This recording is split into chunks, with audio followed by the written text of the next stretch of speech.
çox azdır və yalnız bir qrup götürəcəm. Ona görə də kimlər qoşulmaq istəyirsə, dəqiq əlaqə saxlasın və imtahan suallarını da dinləyin. Hazırda bu 25 sual imtahanda qarşınıza çıxa bilər. İndi hər kəs baxsın bura və nömrəni də qeyd eləyəcəm. Bəli, çox az yer qalıb may qrupunda. Bir də ikinci qrup açılmayacaq. Art tərəfindən nəticələrimizi də görə bilərsiniz. Hər birini paylaşmışam. MİQ-dən də, eyni zamanda sertifikasiyadan da ən yüksək bal toplayan elə bizim qrupdan olan müəllimlərdir. Bəli, may qrupu onlayn şəkildə olur bizim dərslərimiz. Yüksək bal toplayan müəllimlər də elə qrupdan çıxan müəllimlərdir. 50-dən yuxarı bal toplayıb hər biri. 50-dən yüksək bal toplayıblar. Adlarını, hətta şəkillərini də paylaşmışam. Və qrupumuzda, aprel qrupda çox yer olduğu üçün ikinci qrup atmışdım, amma mayda aça bilməyəcəm, təəssüf ki. Aha, indi isə müəllimlər düzəldi, gözləyin, açıram testi. Hər kəs bu suala baxsın. Aha. İkinci sual qeyd olunub burada. İkinci sualdan başlayaq, problem yoxdur. Sıralıqla, ardıcıllıqla özü gələcək. Baxın müəllimlər, görürsünüzmü? Burada nə deyir? Deyir ki, tərbiyəçi müəllim açıq hava fəaliyyətində uşaqlara ağacın aşağı budağına dırmaşmaq imkanı yaradır. Bir valideyn bu fəaliyyəti təhlükəli hesab edir və narazılığını bildirir. Bu vəziyyətdə tərbiyəçi müəllim peşəkar yanaşması nə olmalıdır? Hansı olmalıdır? Yəni, qeyd elədiyimiz kimi, tərbiyəçi müəllim açıq hava fəaliyyətində uşaqlara ağacın aşağı budağına dırmaşmaq imkanı verir. Bir valideyn bu fəaliyyəti təhlükəli hesab edir. Burada bir növü valideynlərlə işi dərindən bilməlisiniz. Səslərimizə bağlayaq. Və bir A variantına baxaq. Valideynin etirazını deyir, nəzərə alaraq fəaliyyəti tamamilə ləğv edilir. Bu tamamilə yanlışdır. Biz fəaliyyəti ləğv edə bilmərik. Ləğv etmək üçün bir ixtiyarımız yoxdur. Yəni, valideynin etirazını nəzərə ala bilərsən, amma fəaliyyəti ləğv edə bilmərsən. Bu bir mənalı şəkildə yanlışdır. Yəni, ləğv etmə varsa ümumiyyətlə testlərdə bilin ki, o yanlışdır adətən. B variantı. Valideynin narahatlığını nəzərə almadan fəaliyyətə davam edir. Xeyr, biz valideynin nə olur olsun, bütün narahatlıqlarını, bütün etirazlarını, bütün yanaşmalarını nəzərə almalıyıq. Hər nə olur olsun. Yəni, biz valideyni mütləq şəkildə dinləməliyik. Yəni, belə bir fikirlə razılaşmayın. Sonra C-yə baxıram. Riskin idarə olunması və təhlükəsizlik tədbirləri barədə valideyni öncədən məlumatlandırır. Bəli, əgər siz belə bir fəaliyyət təşkil edirsinizsə, bunu valideynə mütləq deməlisiniz. Riskin idarə olunması və təhlükəsizlik tədbirləri barədə valideyni öncədən biz məlumatlandırmalıyıq. Bu zaman artıq valideynin heç bir tərəddüdü qalmayacaq, heç etirazını belə bildirməyəcək.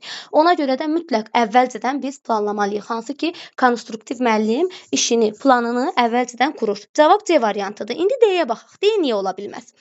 Valideynlərə fəaliyyətin vacibliyini sübut etməyə çalışır.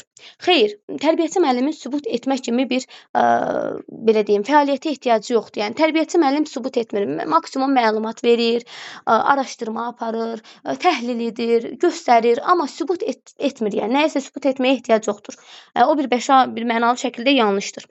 Fəaliyyəti yalnız daha cəsarətli və valideynləri etiraz etməyən uşaqlar üçün təşkil edir. Yəni, hansı valideyn etiraz etmirsə, onlar üçün təşkil etməyə çalışır. Bu da tamamilə yanlışdır. Uşaq önümlü təhsilə zidd bir anlayışdır. Qətiyyən elə bir şey ola bilməz. Tərbiyəçi ayrı seçkiliyi edə bilməz. Bütün uşaqlar nəzərə alınmalıdır və etiraz edən, etiraz etməyən bütün valideynlərin də fikirləri nəzərə alınmalıdır. Ona görə də düzgün cavab C. Əgər tərbiyəçi əvvəlcədən bunu, məlumatını versə və riskin idarə olunması, təhlükəsizlik tədbirləri barədə də valideynə desə ki, bu təhlükəsizlik tədbirlərini biz görmüşük. Valideynin heç bir problemi olmayacaq, heç bir narazılığı olmayacaq. Aha, indi keçək digər suala. Görürsünüzmü ekranı? Problem yoxdur ki? Bəli, müəllimə, görünür. Aha, indi səsləri yenidən bağlayaq. Baxın müəllimlər, deyir ki, tərbiyəçi müəllim 4-5 yaş qrupu ilə açıq havada hərəkətli oyun keçirir. Oyun zamanı iki uşaq tullanarkən yıxılmaqdan qorxur, oyundan uzaqlaşmaq istəyir.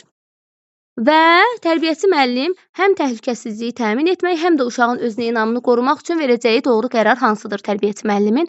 Bunların qeyd elədiyim kimi hər birini biz dərs prosesində müəllimlərlə ödənişli qruplarda keçdiyimiz üçün onların heç bir problemi olmadı. Bunların hər biri bizim keçdiyimiz dərslərlə əlaqəlidir. Yəni çərçivədən kənar burada heç nə yoxdur. O 23 səhifəlik PDF-də sırf elə bunun üzərində qurulub. Nuray müəllimə, səsləri bağlayaq, zəhmət olmasa. Səsləri bağlayaq. Aha. Dediyimiz kimi, tərbiyəçi müəllim 4-5 yaş qrupu ilə açıq havada hərəkətli oyun keçirir. Oyun zamanı iki uşaq tullanarkən yıxılmaqdan qorxur, oyundan uzaqlaşmaq istəyir. Tərbiyəçi müəllim həm təhlükəsizliyi təmin etmək, həm də uşaqların özünə inamını qorumaq üçün verəcəyi doğru qərar hansıdır? Baxaq. Baxaq. Maneələr arasındakı məsafəni azaldaraq oyunun sadələşdirilmiş versiyasını təklif edir. Bunu qoyuram qırağa. Məsələn, imtahandasınız, bilmirsiniz ki, A-dır. Keçirsiniz B-yə. Oyunu dayandıraraq bütün uşaqları başqa fəaliyyətə yönəldir. Baxın. Oyunu dayandırır, bütün uşaqları da başqa bir fəaliyyətə yönləndirir. Xeyr, müəllimənin fəaliyyəti odursa, elə onu da davam etdirməlidir. Niyə başqa fəaliyyətə yönləndirir ki, əgər vacib, təhlükəli bir, qorxulu bir situasiya və yaxud da ki, uşaqların həyatı üçün əvvəlcədən planlanıb, amma uşaqların həyatı üçün təhlükəli bir situasiya deyil ki, yəni bunu dayandırmamalıdır. Dayandırma varsa yanlışdır bir mənalı şəkildə. Birbaşa oyunu dayandırır. Uşaqlarda qorxunu aradan qaldırmaq məqsədi ilə onları oyuna qoşulmağa məcbur edir. Xeyr, məcbur etmək olmaz. Məcbur etmək uşaq ölümlü təhsilə ziddir, müəllimlər, unutmayın. C də getdi. Qorxan uşaqları müşahidəçi roluna keçirir və onların yerinə başqa uşaqlar seçir. Baxın, qorxan uşaqlara deyir ki, siz baxın kənardan. Hansı ki, qorxmayan uşaqları da, belə deyim, bu fəaliyyətə cəlb edir. Bu da düzgün deyil. Digər uşaqlar həmişə qorxacaqlar deyə onları sən müşahidəçi rolunda mı saxlayacaqsan? Düzgün yanaşma deyil. Oyun zamanı uşaqlara daha sürətli tullanmağı tapşırır. Xeyr, oyun zamanı bu uşaq qorxur. Qorxursa sən ona necə deyə bilərsən, daha sürətli tullan. Bu tamamilə səhvdir. Görürsünüzmü, hamısında səhvdir. A-da nə oldu? Yox, daha doğrusu B-də nə oldu? Oyunu dayandırdı, səhvdir. Sonra digər uşaqları oyuna qoşulmağa məcbur etdi, səhvdir. Qorxunu aradan qaldırır, yanlışdır. D-də həmçinin deyir ki, siz baxın digər uşaqlar oynasın, bu da yanlış bir fikirdir. O uşaqlar da oynamalıdırlar, bir yol tapmalısan sən. Oyun zamanı uşaqlara daha sürətli tullanmaq, daha da qorxu yaradır. Yəni, normalda qorxurlarsa daha da sürətlidir. Ümumiyyətlə, lap qorxacaqlar. Heç düzgün yanaşma deyil. Amma A-da nə deyir? Maneələr arasındakı məsafəni azaldaraq oyunun sadələşdirilmiş versiyasını təklif edir. Bəli, yəni müəyyən qədər oyun biraz qorxulu gəlsə də, maneələr arasındakı məsafəni azaldır, daha az edir. Məsələn, hardan 50 santimdirsə 30 santim edir. Və oyun daha sadələşmiş, bir növ sadə olur. Artıq sadədən mürəkkəbədə, indi bugün sadə ilə başlayırsa, sabah yenə də məsafəni açacaq, artıq uşağın qorxusu aradan qalxmış olacaq. Bu şəkildə qorxu aradan qalxır, cavab da olur A variantı. İndi baxaq müəllimlər 3-cü testimizə. Deyir ki, tərbiyəçi müəllim meyvələr mövzusunu planlaşdırarkən uşaqlara meyvələrin rəsmlərini çəkdirir, sayma tapşırığı verir və meyvələrin dadı haqqında onları danışdırır. Bu planlaşdırma nümunəsindən verilənlərdən hansını əks etdirir? Baxın müəllimlər, meyvələr mövzusunu müəllimə keçirir. Müəllimə siz qrupda meyvələr mövzusunu keçirsiniz. Uşaqlara meyvələrin rəsmlərini çəkdirirsiniz. Rəsm çəkdirirsə estetik və yaradıcıdır. Saydırırsa meyvələri riyaziyyatdır, idraki inkişaf sahəsidir. Sonra və meyvələrin dadı haqqında onları danışdırır. Yəni, həm dad varsa sensor inkişafdır, amma danışdırırsa, burada artıq nitqin inkişafıdır, ətraf aləmlə tanışlıqdır. Ona görə də burada nə olur deyir? Burada əlbəttə ki, inteqrasiya olur. Xronoloji ardıcıllıqdırmı? Deyil. Nə əlaqə? Xronoloji ardıcıllıq rəqəmlərdir, tarixdir, yanlışdır, A deyil. İnkişaf sahələri arasında inteqrasiyadır. Bəli, estetik yaradıcı ilə idraki inkişaf sahəsindəki əlaqədir və əlavə olaraq da bu inkişaf sahələri arası getdiyi üçün olur inkişaf sahələri arası inteqrasiya. Yəni, buna üfüqi də deyilir, amma daha çox inkişaf sahələri arasında düşür imtahanı, unutmayın. İnkişaf sahəsi daxilində bir də var inkişaf sahələri arası inteqrasiya. Sonra dərsləri bağlayaq. Sosial-emosional inkişaf sahəsi daxilində inteqrasiya. Xeyr, sosial-emosionallıq nə var orada? Burada uşaq danışdı, burada çəkdi, burada saydı. Nə əlaqə? Yəni, sosial-emosionalla əlaqəsi yoxdur. Sonra, mövzu üzrə diaqnostik qiymətləndirmə. Burada müəllimə qiymətləndirmə etmədi ki, diaqnostik qiymətləndirmə o zaman olur ki, uşaq bağçaya təzə gəlir, biz artıq onun diaqnostik qiymətləndirməsini aparırıq. Amma burada elə bir fikir yoxdur. Diferensial təlim strategiyası. Burada fərdi hansısa uşağa yaxınlaşdı mı? Yox, yaxınlaşmadıq. Baxın, heç bir uşağa fərdi yanaşmır. Heç bir uşağın meyil marağını nəzərə almır. Ona görə də diferensial yanaşmada deyil. Amma ən düzgün cavab inkişaf sahələri arasında inteqrasiyadır. Desək hansı inkişaf sahəsi? Deyəcəksiniz ki, rəsm çəkdiyi üçün estetik və yaradıcı və yaxud da ki, rəsmi kiçik motor bacarığı məqsədi ilə çəksə fiziki olacaq. Kiçik motor bacarıqları fizikdə də, amma burada kiçik motor bacarığı demir. Burada ümumi olaraq sadəcə rəsm çəkir deyir. Ona görə də estetik və yaradıcı ilə riyaziyyat arasında, hansı ki, bu da olur inkişaf sahələri arası inteqrasiya. Cavab B variantı qeyd edərsiniz. Sonra, baxaq 4-cü suala. Müəllim plan hazırlayarkən məşğələlərdə istifadə ediləcək təlim üsulları, resurslar, iş formalarını müəyyən edir. Bu növ planlaşdırmaya aiddir. Müəllimlər, unutmayın. İş üsulu, iş forması, bir növ resurs. Adətən resurs həm illikdə var, həm caridə var. Amma iş üsulu, iş forması sadəcə caridədir. Niyə bilirsiniz? Qısa bir izah gətirim. Bir növ təkrar etmiş olaq da. Baxın, iş üsulu, iş forması elə bir şeydir ki, mən mövzunun adını, keçəcəyim mövzunu hamısını ilin əvvəlində planlaya bilərəm. Resursu da ümumi yazıram. Resursunu dəyişə də bilər mənim. Ümumi yaza da bilərəm, dəyişə də bilər illik planda. Amma mənim iş üsulum, iş formam ilin əvvəlində müəyyənləşə bilməz. Mən uşaqlarıma görə iş üsulunu, iş formasını müəyyənləşdirirəm. Sizə desəl ki, iş üsulu, iş forması hansı didaktik prinsipə aiddir? 2022-də MİQ-ə düşmüşdü bu sual. Deyəcəksiniz ki, uşaq yönümlülüyə aiddir. İş üsulu, iş forması. Çünki uşağın meylinə, marağına uyğun, potensialına uyğun, gör o iş üsulu ilə, iş forması ilə uşaq öyrənirmi? Məsələn, iş üsulunu seçək tap-tapmaca və yaxud da ki, müzakirə. İş formasını da seçək cütlərlə iş, kollektivlə iş. Görürsünüzmü? Hansı uşaq, ümumiyyətlə sizin sinifinizdəki uşaqlar daha çox hansı iş üsulunu sevirsə, siz onun əsasında cari planınızı onu qeyd edirsiniz. Cari planda bir həftə, 2 həftə öncədən yazılır.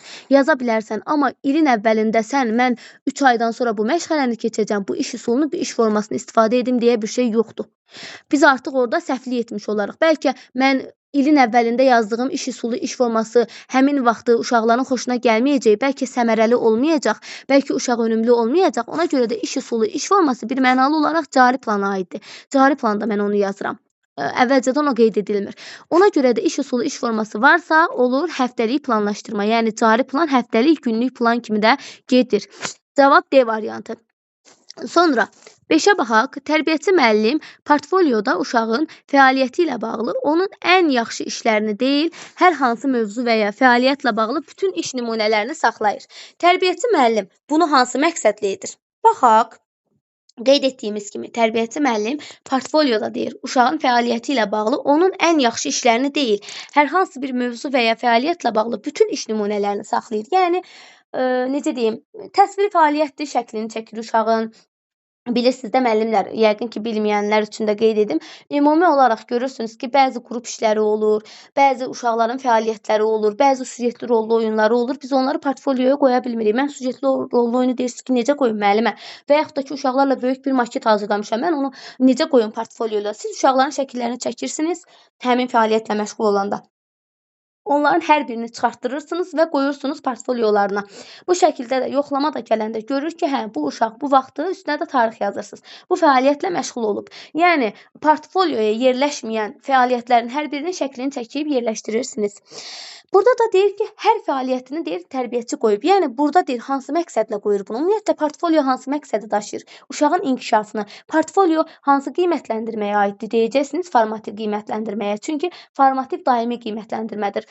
Portfolyo onun mexanizmidir. Qiymətləndirmə iki cürdür də, diaqnostik və formativ. Bir də var inkişafa dair yekun hesabat. Əsas diaqnostik və formativ qiymətləndirmə, formativ inkişafın izlənilməsidir. Hər zaman aparılır, il boyu aparılır. Amma diaqnostik sadəcə bağça təzə açılanda və yaxud da ki, ilin ortasında qrupa uşaq gələndə aparılır diaqnostik. Bunların hamısını qeyd dəftərinizə qeyd edərsiniz. İmtahanda sual kimi qarşınıza çıxa bilər. Yəni, rəsmi arti tərəfindən keçirilir bizim dərslər. Çıxa bilər qarşınıza. Yəni, artinin rəsmi mənbələri əsasında. Sonra müəllimlər baxın, deyir ki, uşağın yalnız uğurlu nəticələrini göstərmək məqsədi ilə. Burada müəllimə ən yaxşı işlərini yox axı, dedi ki, bütün iş nümunələrini saxlayır. Amma A-da deyir ki, yəni tərbiyəçi bunu nə məqsədlə edir? A variantı deyir ki, uşağın yalnız uğurlu nəticələrini göstərmək məqsədi ilə. Xeyr, uğurlu nəticələrini göstərsəydi elə ancaq yaxşı işlərini qoyardı da ora. Düz demirəm? Yanlışdır. Həm də ki, müəllimə onu etməklə düzgün bir pedaqoji fəaliyyət sərgiləmiş olmur. Düzgün deyil A variantı. B-yə baxıram. Uşağın inkişaf prosesini, irəliləyişini izləmək məqsədi ilə. Bəli, düzdür. Uşağın inkişaf prosesini, irəliləyişini izləyir il boyu, daimi. Məsələn, 2 ay bundan qabaq uşaq tutaq ki, 5 dairəsində toplamada zəifdir böyük qrup uşağı, 2 ay sonra görür ki, artıq nə qədər fərq var. Artıq bunu daima irəliləyir. Eyni zamanda nitqi zəif idi, nitqi güclüdür. Hansı ki, o qiymətləndirmələrin hər biri orada yer alır. Yəni, tərbiyəçinin məqsədi uşağın inkişafını daima izləməkdir. Portfolyoda elə buna xidmət edir. Bəs niyə C olmur? Portfolyonu vizual olaraq daha cəlbedici etmək məqsədi ilə. Niyə cəlbedici edim ki portfolionu? Portfolio uşağın inkişafını izləyir. Mən onu cəlbedici etdim, etmədim. Uşağa bir faydası yoxdursa, mən niyə onu cəlbedici edim? Yəni cəlbedici edəcəm deyə bir şey yoxdur. Yəni portfolionu mən cəlbedici etmək məqsədi ilə portfolio saxlamıram bağçada və yaxud da ki, uşaqların əl işlərini o məqsədlə yığmıram. Uşaq üçün yığıram. Mərkəzdə uşaq qalır. Tamamilə səhvdir. Portfolio bir dekor deyil ki, mən onu cəlbedici edim sinifdə. Sonra uşaqlar arasında müqayisə aparmaq məqsədi ilə. Xeyr, unutmayın, uşaqla uşaq arasında müqayisə etmək olmaz. Baxın, qətiyyən.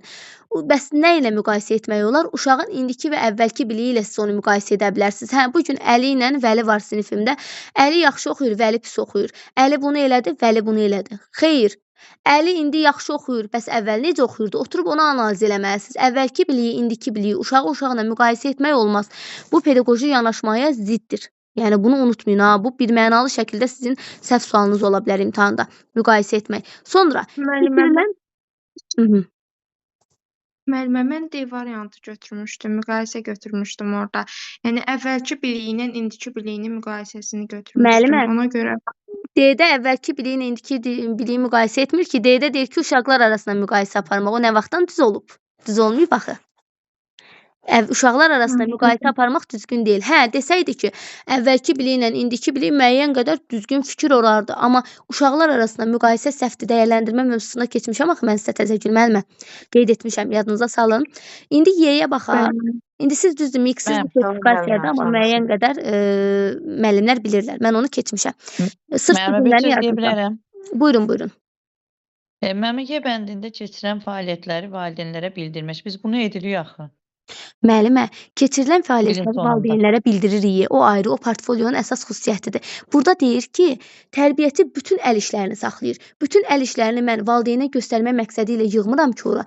Mən bütün valideynə göstərmək üçün, yəni niyə bütün əl işlərini ora yığıram? Əsas mənim məqsədim nədir? Uşağın inkişaf prosesini izləmək üçün. Bir müəllim nə üçün onu edir? Uşağın inkişaf prosesini izləmək üçün. Bir dənə valideynə mən göstərmək üçün uşağın bütün fəaliyyətlərini yığmıram ki, yığıram valideynə göstərim. Valideyn baxsın, o düzgün yanaşma deyil. Valideynə göstərə bilərsən, portfolio desək ki, məsələn, portfolioya daxildir valideynlərə göstərməliyik, bəli. Amma mən burada uşağın bütün fəaliyyətlərini yığıramsa, mən burada uşağın demək ki, mənim məqsədim nədir? Yaxşısını da yığıram, pis nəticəsini də yığıram və mən nə edirəm burada? Analiz aparıram. Valideynə göstərmək məqsədi Amma Y bəndi biraz adamı çaşdıra bilərdi. Yox, çaşdırmır müəllimə, heç çaşdırmır. Siz dərindən yanaşın.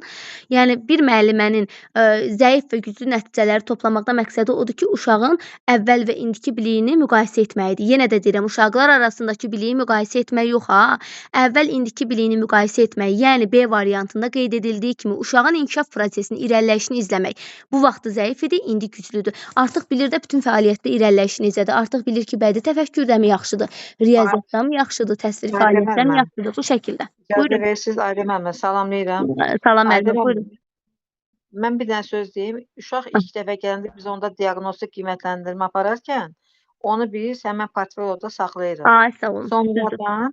Sonradan uşağın inkişafı bir neçə vaxtdan sonra nə vaxtsa uşaq formalaşır da öyrənir. Artıq nə vaxtsa valideyn istəsə, biz həmin o inkişafı hansı ki uşaq inkişaf etmiş forması ilə ilkin o diaqnostik qiymətləndirməni biz valideynə göstəririk ki, yəni sizin uşağınız var, ilk dəfə gələndə bu səviyyədə idi, indi hal-hazırda uşağınız formalaşıb, artıq indi yerinə yetirir. Yəni ki, o qiymətləndirmə var da orada.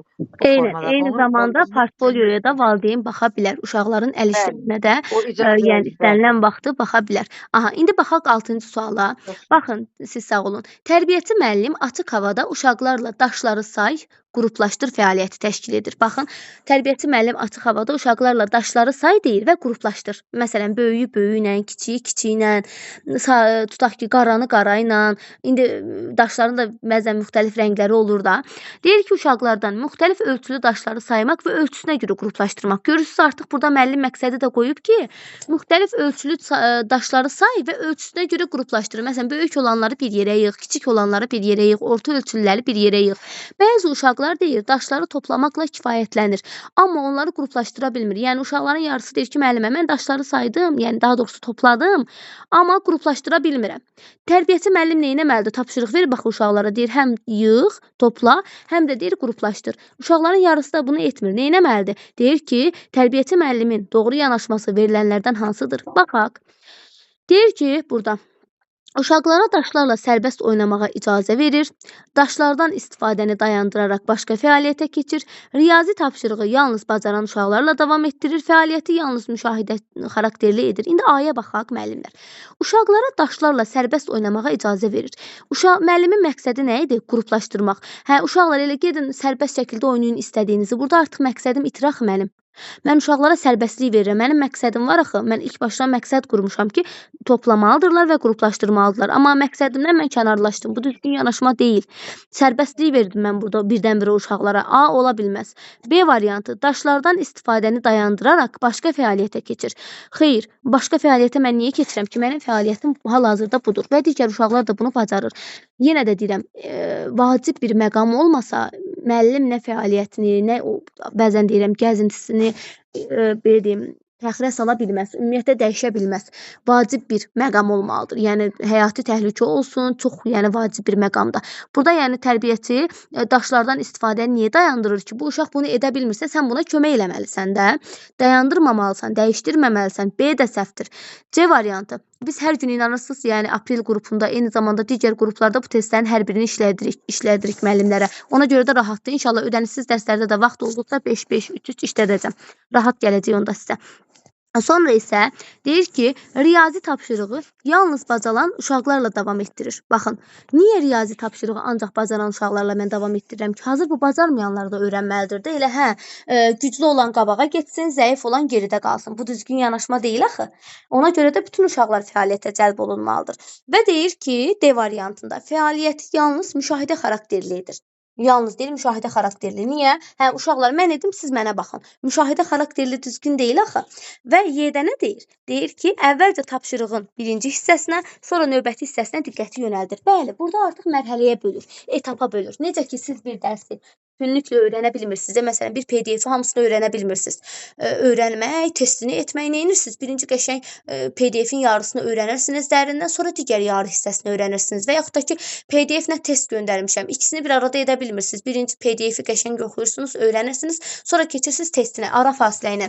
Burada da yəni uşaq bir anlıq biz uşağa sadə şəkildə öyrətməyə çalışırıq. Əvvəlcə tapşırığın birinci hissəsini öyrədirəm, sonra isə növbəti hissəsinə diqqəti yönəldirəm. Cavab olur Y variantı. Sonra 7-yə baxaq. Tərbiyəçi müəllim açıq hava oyunları zamanı uşaqların nitqini inkişaf etdirmək məqsədi ilə müxtəlif suallar verir. Aşağıdakı suallardan hansılar daha məqsədə uyğundur? Səncə bu yarpağın rəngi niyə dəyişib? Baxın, müəllimlər, belə bir nümunə gətirim də sizə. Deyir ki, yenə də qeyd elədiyim kimi, uşaqların nitqini inkişaf məqsədi ilə müxtəlif suallar verir. Nitqini inkişaf etdirmək. Nitqi inkişaf etdirən iş üsulu hansı idi? Kim deyə bilər mənə? Nitqi inkişaf etdirən iş üsulu. Nağıl etmir müəllim. Müzakirə səsləri bağlayaq. Müzakirə üsulu. Bəli, səsləri bağlayaq. Bəli, müəllimlər. Müzakirə nitqi daha çox inkişaf etdirir. Nitqi inkişaf etdirən iş üsulumuz nağıl etmə ola bilər, amma müzakirə daha çox inkişaf etdirir. Müzakirə daha çox səndən açıq suallar tələb edir. Hansı ki, yadınızdadırmı müəllimlər? Mən izah vermişəm. Həm ödənişli, həm ödənişsiz dərslərimin hər birində qeyd eləmişdim ki, müzakirə işi üsulunda qapalı suallara yer verilmir. Qapalı sual nədir? Açıq sual nədir? Qapalı sual odur ki, deyirəm ki, Emil, bayrağımızın neçə rəngi var? Emil birbaşa deyəcək 3. Aha. Və yaxud da ki, Emil, bayrağımız hansı rənglərdən ibarətdir? Məsələn, mavi, qırmızı, yaşıl. Qısa netdə deyilə mənə. Bu qapalıdır. Və yaxud da ki, deyirəm ki, uşağa, bugün, məsələn, yuxudan durub deyirəm, yatağını yığmısan? Deyir, hə. Ya da deyir, yox. Açıq sual deyil bu. Qısa, net cavabı olan suallar açıq sual deyil. Düşündürmə tələb etmir qapalı suallar. Amma açıq sual düşündürmə tələb edir. Məsələn, deyirəm ki, uşaqlara, uşaqlar, siz bayrağımızı nə üçün sevirsiniz? Artıq başlayır uşaq demir, göy qırmızı yaşlı rəngdə olduğu üçün demir onu mənə. Deyir ki, müəllimə mən bayrağımı buna görə sevirəm, buna görə sevirəm. Əsaslı fikirlər irəli sürür. Və yaxud da ki, deyirəm ki, Azərbaycanımızın hansı məkanları sizin xoşunuza gəlib? Və yaxud da ki, Azərbaycanı nə üçün sevirsiniz siz? Ümumi olaraq mənə danışır. Və yaxud da deyirəm, bugün sən bağçada nələri öyrəndin? Müəllimə nə haqda danışdı? Və yaxud da qısa net desə də, müəllimənin bugün hansı fəaliyyəti sənin xoşuna gəldi? Artıq burada uşaq uşaq öz subyektiv fikirlərini əlavə edir. Qapalı sual deyil, neynədin, onu elədim, demir onu. Başlayır öz fikirlərini irəli sürməyə, bunu keçdi, müəllimənin bu fikri xoşuma gəldi. Yəni bir növ danışdırmaq tələb olunur burada uşaqdan. Uşaq ancaq danışır və uşağın nitqi inkişaf edir. İndi də deyir ki, tərbiyəçi müəllim açıq hava oyunları zamanı uşaqların deyir nitqini inkişaf etdirmək məqsədi ilə müxtəlif suallar verir. Aşağıdakı suallardan hansılar daha məqsədə uyğundur? Nitqini inkişaf etdirmək üçün baxaq görüm hansında nitq inkişaf edir. Baxaq. İndi test işləmə texnikası ilə mən sizə bunu izah edəcəm. Deyir ki, səncə bu yarpağın rəngi niyə dəyişib? İmtahanda siz bilmirsiniz. Birinci sualdır. Bilmədim. Özünüzü itirmirsiniz müəllimlər qətiyyən. Birinci sualda itirmirsiniz özünüzü. İkinci suala baxıram. Bu nədir deyir. Məsələn, uşağa deyir ki, yarpağı göstərir, deyir, bu nədir? Uşaq da deyəcək, müəllimə yarpaq. Nitq inkişaf etdimi? Etmədi. Nitq inkişaf etmir müəllimlər burada. Qısa net cavab verilir qarşılığında. Görürsüz, bu nədir? Deyir ki, məsələn, alma və yaxud da deyir ki, yarpaq. İndi nəyi soruşursa da müəllimə. Ona görə 2 nitqi inkişaf etdirmirsə, mən düşüb aşağı variantlardan neynirdim? 2 olan variantları silirdim.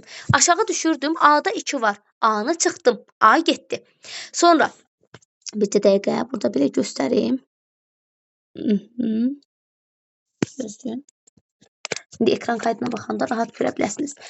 Dediyim kimi, burada 2 olduğu üçün A-nı mən silirəm, gedir. A getdi. Sonra B variantında 2 yoxdur. C-yə baxıram. C-də 2 var, getdi. Çünki mən əminəm ki, 2 ola bilməz. D-yə də baxıram, 2 var, sildim. Yerdə nə qaldı? Ya cavab B olacaq, ya Y olacaq. Hansı ki, mən sadəcə bir dənə sözlə görün nə qədər variant çıxdım. Görürsünüz nə qədər irəliyə getdim. Məntiq deyə bu əslində, bu test işləmə texnikasıdır. Bunu siz bilməlisiniz. Biz hər dərsdə 30-40 dənə test işlədirik müəllimlərə ödənişli dərslərdə. Siz də bacardığınız qədər test işləmə texnikasını mükəmməl öyrənin. Yoxsa ki, imtahanda bildiyiniz sualda səhv yazacaqsınız. Fikriniz qarışacaq. Gördünüzmü? Sadəcə ya fikirləşirəm ki, ya B-dir cavab, ya Y-dir. Çünki mən əminəm ki, B, yəni 2 ola bilməz. 2 qapalı sualdır. Sonra 3-ə baxıram. Bu yarpaq digər yarpaqlardan nə ilə fərqlənir? Bu açıq sualdır. Çünki uşaq öz fikrini irəli sürür. Bu yarpağın digər yarpaqdan nə ilə fərqləndiyini öz subyektiv fikirləri ilə irəli sürür. Rənginəmi görə, növünəmi görə, formasına görə başlayır öz fikirlərini danışmağa və artıq sualdan sual çıxır. Bu müzakirəyə gedib çıxır. Nitqi inkişaf etdirir. 3 var. Demək ki, 3 olanları saxlayıram. 3 hardadır müəllimlər? Gördünüzmü? B variantında. 3 B variantındadır. Y-də çıxıram. Çünki Y-də 3 yoxdur. Gördünüzmü? Mən sadəcə 2 dənə sualı oxumaqla cavabı tapdım. Gördünüz, sadəcə 2 dənə sualı oxumaqla dediyim kimi cavabı tapdım. Cavabımız olduğu vurğuladığım kimi B variantı. 1, 3, 5. İndi gəlin izah edim niyə. Görürsünüzmü? Deyir ki, səncə bu yarpağın rəngi niyə dəyişib? Uşaq artıq deyir, niyə dəyişib? Payızda mı? İndi müəllimə çıxardıb, nə vaxt çıxardıb, ağacın növündənmi? Uşaq artıq öz fikirlərini irəli sürür ki, bu ağacın yarpağı niyə saralıb? Və bu açıq sualdır da. Burada qısa net demir ki, müəllimə buna görə öz fikirlərini irəli sürür. Ona görə 1 düzdür. 2 ola bilməz. Dediyim kimi qapalı sualdır. 3 bu yarpaq digər yarpaqlardan nə ilə fərqlənir? Öz subyektiv fikirlərini irəli sürür, düzdür. 4-ə baxıram. Yarpağı yerdən götürə bilərsən, ya deyəcək hə, ya deyəcək yox. Açıq sual deyil axı bu. Qapalı sualdır. Heç hər şey bir qırağa qalsın. Elə siz hamısını oxuya-oxuya gəlib bir dənə 4-də əmin olsaydınız, aşağı düşüb 4 olanları çıxacaqdınız. Y gedəcəkdi, C gedəcəkdi, yerdə qalacaqdı A, B, D variantı. Yenə də variant çıxma mütləq önəmlidir. 4 dediyim kimi qapalı sualdır. Çünki ya hə deyir, ya yox deyir. Yəni qısa netdir də.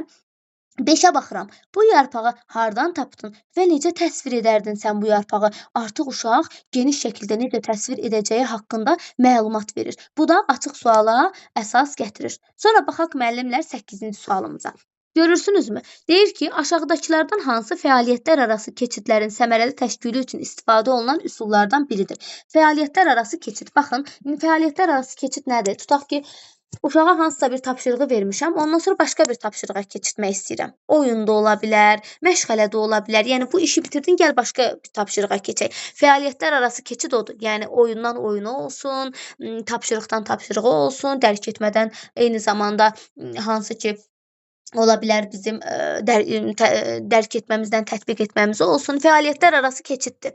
Yəni bu fəaliyyətlər arası keçidin səmərəli olması üçün tərbiyəçi hansı üsullardan istifadə edir? Baxaq, uşaqlara deyir xəbərdarlıq etmədən dərhal yeni fəaliyyətə başlamaq. Elə şey olur, uşaqlar orada rəsm çəkirlər. Hə uşaqlar, xəbərdarlıq etmir, bir də görürsüz ki, qabağından dəftər vərəqi yığır. Elə şey olurmu? İş vərəqlərini yığır. Olmaz. Uşaqlara xəbərdarlıq etməlisən sən. A tamamilə yanlışdır. Dərhal sözü varsa ümumiyyətlə dərhal sözü, amma sözü, ancaq sözü, mütləq sözü, daima sözü. Bəzən bu sözlərdə səhvlik olur. Həmişə olmur ha.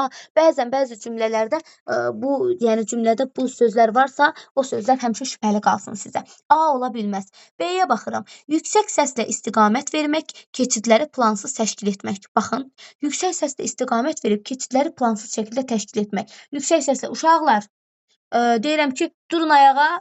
İndi keçirik, tutaq ki, bənövşə oyunu oynamağa. Yüksək səslə düzgün deyil və ən əsasda deyir ki, plansız təşkil etmək. Bayaq nə dedim? Konstruktiv müəllim planlı müəllimdir. Unutmayın, konstruktiv planlıdır. Yəni planlı müəllim konstruktivdir hansı ki. Ona görə də plansız söz varsa konstruktivlik gedir. Müəllimin peşə bacarığından, peşə qabiliyyətlərindən konstruktiv gedir. Yanlışdır. Plansız sözü harda varsa səhvdir. Açar söz kimi yazın ki, plansız sözü harda varsa səhvdir. B getdi. C-yə baxıram. Şəkil, musiqi, zəng və ya əl çalmaq kimi siqnallardan istifadə etmək. Bəli, bağça dövründə şəkildən, musiqidən, zəngdən, əl çalmaqdan istifadə etməlisən sən. Bu fəaliyyətdən digər fəaliyyətə keçəndə fəaliyyətinin növünə uyğun ya şəkil göstərəcəksən, ya musiqi çalacaqsan, ya da ki səsləndirəcəksən, ya da zəng, ya da ki əl çalmaq. D-yə baxıram. Bir fəaliyyətdən digərinə keçərkən uşaqların sərbəstliyinə mane olmamaq. Xeyr, uşaqların sərbəstliyinə mane olmamaq deyəndə uşaqlar artıq sərbəst şəkildə o fəaliyyəti davam etdirəcəklər. Mən necə uşaqların sərbəstliyinə mane olmayım? Mən bu fəaliyyətdən başqa fəaliyyətə keçirəm axı. Mən sərbəstliyə mane olmasam elə uşaq o fəaliyyətdə gərək oturub işini görsün. Digər fəaliyyətə keçməsin. Mane olmalıyam da, amma necə mane olmalıyam? Şəkillə, musiqi ilə, zənglə, əl çalmaqla, uşaq önümlülük prinsipinə əsaslanaraq. Sonra isə Y variantında nə deyir? Uşaqları sıraya düzərək növbəti fəaliyyətin nə olduğunu izah etmək. Uşaqları niyə sıraya düzüb vaxt itirirəm ki? Ümumiyyətlə, niyə sıraya düzməliyəm ki? Fəaliyyəti birbaşa olaraq əl çalmaqla, dediyim kimi, şəkillə, musiqi ilə bildirə bilərəm. Sıraya düzmək deyə bir anlayış yoxdur. Tamamilə yanlışdır. Sonra hər dəfə sıraya düzsəm görün nə qədər vaxt aparır. Körpə uşaqları sıraya düzmək rahatdırmı? Xeyr, tamamilə yanlışdır. Sonra 9-cu suala baxırıq. Yəni burada oldu. Cavab C variantı 8-də. 9-a baxırıq. Nəfəs al. 1, 2, 3, 4. Sonra deyir ki, nəfəs ver. 1, 2, 3, 4, 5. Bu nümunə deyir, əsasən hansı məqsədə xidmət edir? Adətən siz görürsünüzmü, əsəbləşəndə, biraz cana həyəcanlananda bir nəfəs alırsınız, dillərin nəfəs al, dərindən nəfəs al, nəfəs ver, özünüzə gəlirsiniz də müəyyən qədər. Adi hansı ki peşə yanmasında da keçmişik ki, uşaqlarla biz məşğul olanda, əsəbləşəndə belə çıxıb çöldə 5 dəqiqə nəfəs alıb nəfəs vermə məşqləri etməliyik. Burada da deyir ki, hansı məqsədə xidmət edir bu nəfəs al, nəfəs ver? Baxaq, uşaqlarda çevikliyi, sürətli qaçma bacarığını inkişaf etdirməyə nə əlaqə? Sürətli qaçma bacarığı üçün mən nəfəs al, nəfəs vermi deməliyəm? Tamamilə yanlışdır. Sonra B variantı. Uşaqlarda özünü tənzimləmə, sakitləşmə bacarığı. Bəli, sakitləşmə, özünü tənzimləmə. Hansı ki uşaq həyəcanlıdır. Eyni zamanda sakitləşə bilmir və yaxud da ki ağlayır. İmtahanda da məsələn ağlayır. Fərq eləmir bu bağça uşağıdır, məktəb uşağıdır. Görürsünüz ki, artıq məşğələdə uşağın biri həyəcanlanıb. Deyir ki, nəfəs al, nəfəs ver. Uşağın həyəcanını bir növ yatızdırırıq da. Yəni uşağın artıq həyəcanı burada aşağı düşmüş olur. Yəni özünü tənzimləmə və sakitləşmədə biz nəfəs al, nəfəs ver texnikasından istifadə edirik. C variantında uşaqlarda müstəqil yaradıcılıq, rəsm, musiqi qabiliyyətinin deyir formalaşmasına, müstəqil yaradıcılıq. Müstəqil yaradıcılığın nəfəs al, nəfəs verə nə əlaqəsi var? Məntiqsizdir, düz deyilmi? Rəsm, musiqi səhvdir C variantı. Uşaqlarda uzun müddət nəfəsi saxlama bacarığını inkişaf etdirməyə. Nəfəs al, nəfəs ver. 1, 2, 3, 4. Nəfəsi mən saxlamadım ki burada. Niyə? Uşaqlarda nəfəsi saxlama bacarığını mən uşaq yaşından belə uşaqları necə deyim, pis vəziyyətə salaraq öyrədim ki, yəni uşaqlarda artıq sırf nəfəs al, nəfəs ver deyə 1, 2, 3, 4 nəfəs al, 1, 2, 3, 4, 5 nəfəs ver. Bu düzgün yanaşma deyil. Yəni mənim burada məqsədim o deyil. Tərbiyəçi müəllimlərin ümumiyyətlə hər biri işləyən müəllim bilir ki, uşaqlar həyəcanlananda biz onlara deyirik ki, dərindən nəfəs al, dərindən nəfəs ver. Normalda evdə əsəbləşəndə, bağçada əsəbləşəndə, yəni fərq eləmir. İnsan əsəbləşəndə əsəblərinə hakim olması üçün bəzən nəfəs ver, nəfəs al texnikası kömək köməklik göstərir. Y variantı. Uşaqların deyir fiziki mədəniyyət məşğələsi zamanı verilən istiqaməti doğru müəyyənləşdirməyinə nə əlaqə? Fiziki mədəniyyət məşğələsi zamanı verilən istiqaməti doğru müəyyənləşdirmələrinə mən niyə nəfəs alıb nəfəs verirəm ki? Hazır bu mənim məşğələmdə hansı fəaliyyətsə mən onu uşaqlara bildirəcəm də, istiqaməti də bildirəcəm. Yəni orada xüsusi bir fəaliyyət qeyd olunmayıb Y variantında. Sadəcə fiziki mədəniyyət məşğələsi qeyd olunub. Ona görə də yanlışdır. Yəni nəfəs al, nəfəs ver nə zaman olur? Özünü tənzimləmədə, sakitləşmədə. B variantı. 10. Bu imtahanın cavabları çıxmayıb müəllimlər. Yəni bunların hər birini mən özüm sizlər üçün izah edirəm. Yəni bunların hər biri dəqiq, rəsmi, düzgün məlumatdır. Narahat olmayın. Sonra qeyd eləyim sizə. Yəni kim bunları yazıbsa bilsin ki, imtahandan 25 sualının 25-də düzdür hamısını yazanlar. Sərbəst fəaliyyət zamanı tərbiyəçi müəllimin əsas rolu nədən ibarətdir? Bir də bunu deyim ki, bu suallar çox sadə, çox primitiv suallardır. Biz bunun daha da çətinini, Venn diaqramını, uyğunlaşma, uyğunsuzluq testlərini işlədirik müəllimlərə. Bu testlər çox sadədir. Dediyimiz kimi, sərbəst fəaliyyət zamanı tərbiyəçi müəllimin əsas rolu nədən ibarətdir? Sərbəst fəaliyyətdə. Uşaqların hansı ki, sərbəst fəaliyyəti olur, rahat istədiyi oyunla məşğul olan fəaliyyəti, ondan söhbət gedir. Deyir ki, uşağın fəaliyyətini tam idarə etmək, bütün qərarları onun yerinə vermək. Tərbiyəçi bütün qərarları uşağın yerinə əsla verə bilməz. Səhvdir. Tam idarə də edə bilmərsən sən uşaqların fəaliyyətlərini. A, səhvdir. B-yə baxıram. Uşağın fəaliyyətində əsasən səhvləri izləmək və onları daim qeyd etmək. Baxın, uşağın deyir fəaliyyətində əsasən səhvləri izləmək, onları daim qeyd etmək. Unutmayın, biz uşağın bütün fəaliyyətlərində yalnız səhvləri yox, eyni zamanda yaxşı fəaliyyətlərində izləyirik. Yəni mənfini də, müsbəti də. Ancaq müəllimə yaxşını izləməlidir. Ancaq mənfini izləməlidir. Belə bir şey yoxdur. Harada belə bir cümlə görsəniz birbaşa olaraq o yanlış bir variantdır. Sonra C-yə baxıram. Uşağı müşahidə etmək, təhlükəsizliyi qorumaq, fəaliyyəti suallarla dəstəkləmək. C variantını qoyuram bir qırağa, D-yə keçirəm. C-ni sonda izah edəcəm. D-də nə deyir? Fəaliyyət zamanı uşağa nəzarət etmədən onu tam sərbəst buraxmaq. Fəaliyyət zamanı mən uşağı necə nəzarətsiz buraxa bilərəm? Uşaq məsələn rəsm fəaliyyəti ilə məşğuldur. Mən uşağı boş buraxım, çıxım gedim. Uşaq bəlkə qələmi kimisə gözünə salacaq, bəlkə və yaxud da yıxılacaq, özünün gözünə batacaq və yaxud da durub çıxıb gedəcək. Mən necə onu sərbəst buraxa bilərəm? Mümkün deyil. Tam sərbəst buraxma deyə bir cümlə yoxdur. Görürsüz, o qədər sadə testdir ki, hər cümlədə səhvlər buraxılıb. Hər cümlə açıq-aşkar deyir ki, mən səhvəm.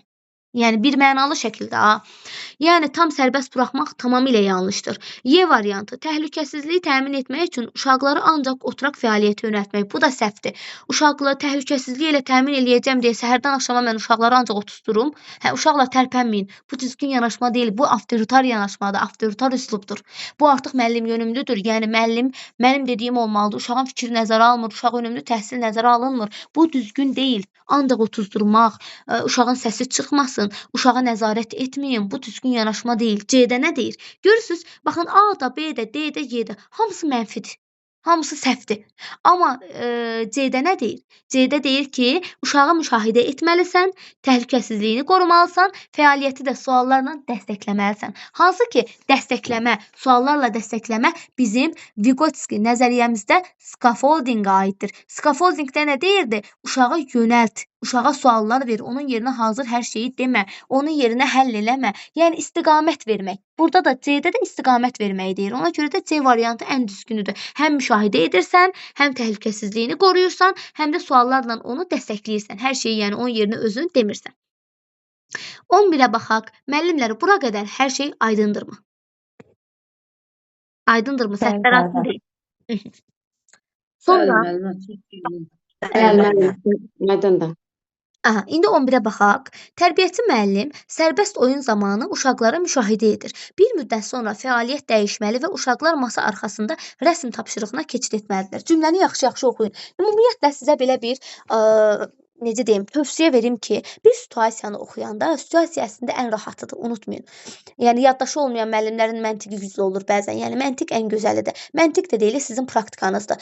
Yəni bir situasiyanı oxuyanda onu başqasının gözü ilə baxmayın. Yəni çalışın ki, həmin situasiyada özünüzü hiss edin. ki mən tərbiyəçi müəlliməm. Məsələn, Ayşə müəllim sərbəst oyun zamanı uşaqları müşahidə edir.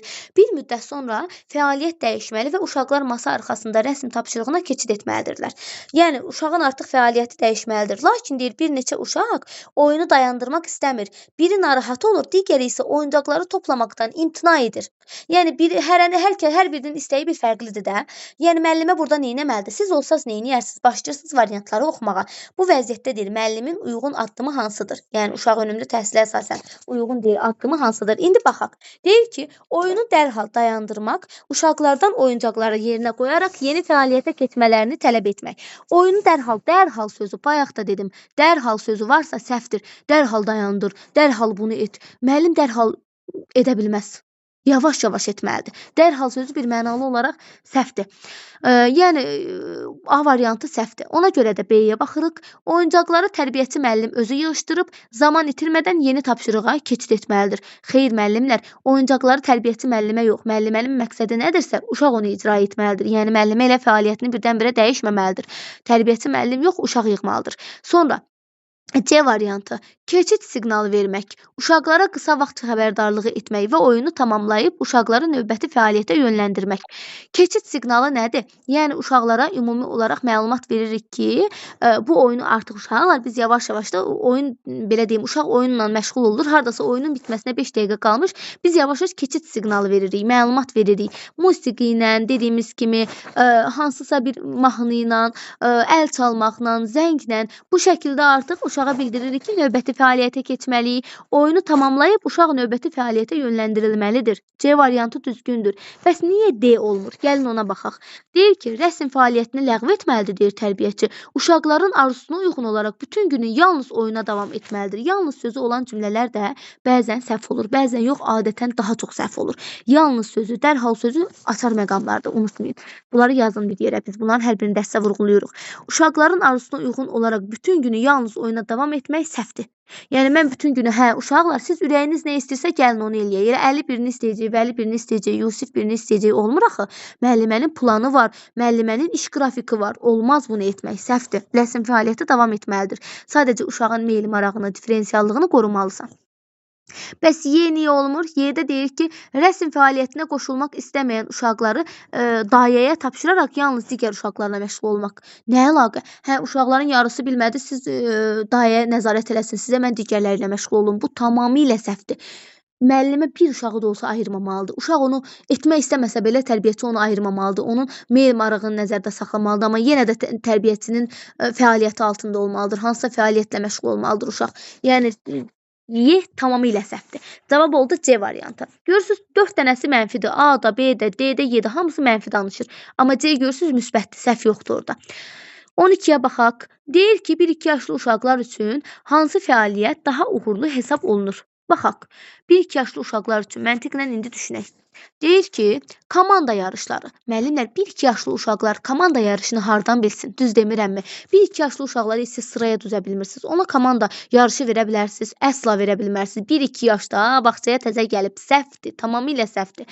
Yəni bunu məntiqlə də siz düşünə bilərsiniz ki, heç mikçilər olsun, sertifikasiya müəllimləri olsun, bağçadakı uşaqları qoyuram qırağa. Öz evinizdəki uşaqlardan 1-2 yaşındakı uşağı komanda oyununa qoşa bilmərsiniz siz. Sayma və hesablama tapşırıqları səhvdir, unutmayın. Kim alt standartı bilirsə bunun cavabını rahatlıqla tapacaq. Sayma elə məhz başlayır 3 yaşından etibarən 3 dairəsi, sonra 4-5 yaşında 5 dairəsi, 5-6 yaşında 10 dairəsi. 1-2 yaşındakı uşaq nə sayacaq mənə? Birbaşa səhvdir. C variantı qaydalı oyunlar. Müəllimlər, qaydalı oyunlar 4-5 yaşa aiddir, 1-2 yaşa aid deyil. Qaydalı oyunu uşaq hardan bilsin? Heç uşaq oyun nədir bilmir 1-2 yaşında qalsın ki, qaydalı oyunu. Səhvdir C variantı da. Bilirsiniz, ümumiyyətlə oyunlar başlayır adətən 3-4 yaşından etibarən uşaqlarla da əməkdaşlıq oyunları olsun. 1-2 yaşındakı uşaq oyunun nə olduğunu hələ dərk etmir, hələ özünü kəşf etmə dövründədir. D-yə baxaq. Deyir ki, sensor fəaliyyət, toxunma su oyunu. Bəli, sensor fəaliyyət 1-2 yaş dövrü sensor perspektual dövrdür. Hansı ki 1-3 yaş uşaqların sensor inkişaf dövrüdür. Bilirsiniz də 1-2 yaşında, 2-3 yaşında biz riyaziyyatın yerinə sensor inkişaf məşğələsini keçirik. Yəni toxunma, oynama, kəşf etmə olsa düzdür. 1-2 yaşındakı uşağın oyunu budur. Amma C variantı yanlışdır. Bəs Y niyə səhvdir? Gəlin Y-yə baxaq. Rəqəmləri tanıma tapşırıqları. Mən qeyd elədim. Rəqəmləri tanıma 1-2 yaşından başlamır. 3-4 yaşından etibarən biz uşaqlara öyrədirik yavaş-yavaş. Yəni Y variantı da səhvdir. 1-2 yaşındakı uşaq onu bilə bilməz. D variantı sensor, toxunma, su, kəşf etmə, əlinə alırsan, yumşaq, bərki dərk edir uşaq. Aha, müəllimlər çox qoşula bilmir dərsə. Çox təəssüflənirəm, inşallah ki, qayda baxarlar. Sonra açıq hava oyunları. Deyir ki 13-də açıq hava oyunlarını planlaşdırarkən təhlükəsizlik tədbirlərinin görülməməsi verilənlərdən hansına səbəb ola bilər? Baxın, açıq hava oyunlarını deyir planlaşdırarkən təhlükəsizlik tədbirlərinin görülməməsi. Mən açıq havada uşaqları düşürdürəm həyətə. Heç bir təhlükəsizliyi də düşünməmişəm. Uşaqların qaçmağını və yaxud da ki, həyətdə skamya varmı, həyət daşlandımı və yaxud da ki, tutaq ki, tel varmı, çubuq varmı? Yəni heç nəyə baxmıram da. Məsələn, tinli olan yerlər varmı? Hər şeyə diqqət yetirməliyik də. Ən əsası da çoxumuz anayıq. Yəni bunların hər birini bilməliyik. Yəni analığı qoyuram bir qırağa. Hər birimiz bu bağçada işləyiriksə, bunların hər birini bilməliyik ki, təhlükəsizlik açıq hava şəraitində adi uşaqları sırayla aparırıq ki, bir-birinə ilişib bir-birlərini yıxıtmasınlar. Yəni, mən təhlükəsizlik tədbirləri görmürəmsə, nə gələ bilər uşağın başına? Deyir ki, A variantında uşaqların zədələnməsinə. İndi A-nı qoyuram bir qırağa. B-yə baxaq müəllimlər. Oyunların deyir, maraqlı olmasına. Mən təhlükəsizlik tədbirlərini görmürəm. Oyun maraqlı keçəcək. Nə əlaqə? Nə əlaqə? Mən uşağa sərbəstlik vermirəm ki, mən təhlükəsizliyi nəzərə almıram. Təhlükəsizliyi oyunun maraqlı olmağına nə aidiyyatı var? O oyun daha maraqlı olacaq, uşağın biri yıxılacaq üzü üstə, üzü qanayacaq. Nəyə maraqlı olacaq? Heç nə. Səhvdir, B səhvdir tamamilə. Deyir ki, sosial bacarıqların inkişafına mən təhlükəsizliyi nəzərə almamışam. Uşaqları qorumuram, uşaqların sosial bacarıqları yaxşı olacaq. Nə əlaqə? Səhvdir. Təlim prosesinin yaxşılaşmasına. Niyə yaxşı olur? Hardan yaxşı olur? Yaxşı olmur axı. Təhlükəsizliyi nəzərə almamışam mən. Yaxşı deyil bu. Uşaqların aktivliyinin artmasına. Uşaqların aktivliyinin artması da deyil. Aktivliyi artmır. Fərq eləmir. Yenə də qeyd elədiyim kimi. Mən uşaqları desəm ki, sərbəst buraxıram, aktivliyi artır, ola bilər. Adətən nəzarətsiz buraxanda uşaqlar aktivləşir də. Amma deyir ki, burada sən təhlükəsizliyi nəzərə almamısan. Təhlükəsizliyi nəzərə almamısansa A variantı uşaqların zədələnməsinə yol aça bilər. Uşaqlar zədələnə bilərlər.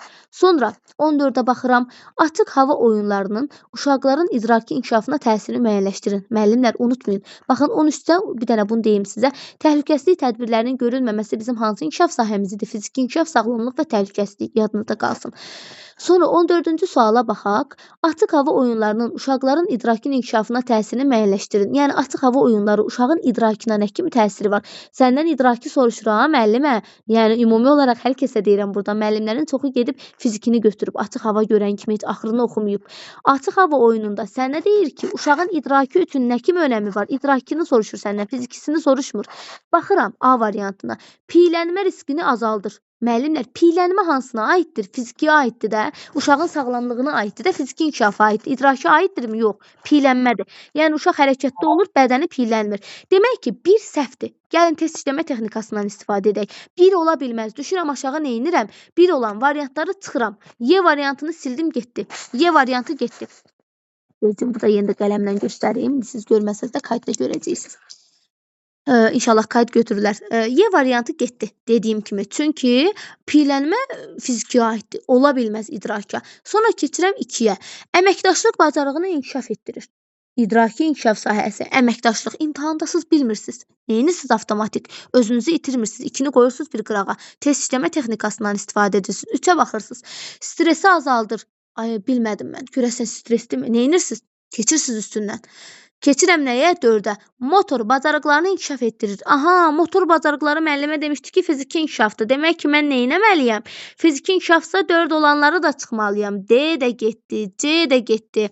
Yenə də deyirəm, motor bacarıqları, böyük motor, kiçik motor fərq eləmir. Böyük motor bədən əzələləridir. Bədən, məsələn, qolların, ayağın hərəkətə keçməsi, velosipeddir, üzgüçlüyüdür. Böyük motor bacarıqlarını işə salır. Kiçik motor bacarıqları barmaq uclarıdır. Ona görə də böyük, kiçik motor birbaşa fizikiyə aiddir. Məndən də nə soruşur? Fizikini soruşmur. Məndən idraki soruşur. Ona görə də fiziki olanları çıxıram. Motoru çıxdım. 4 getdi.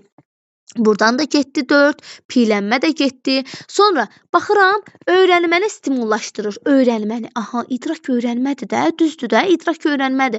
Demək ki, 5 düzdür. Neynirəm? 5 olanları saxlayıram. Elə 2-də də, A-da da, B-də də 5 var.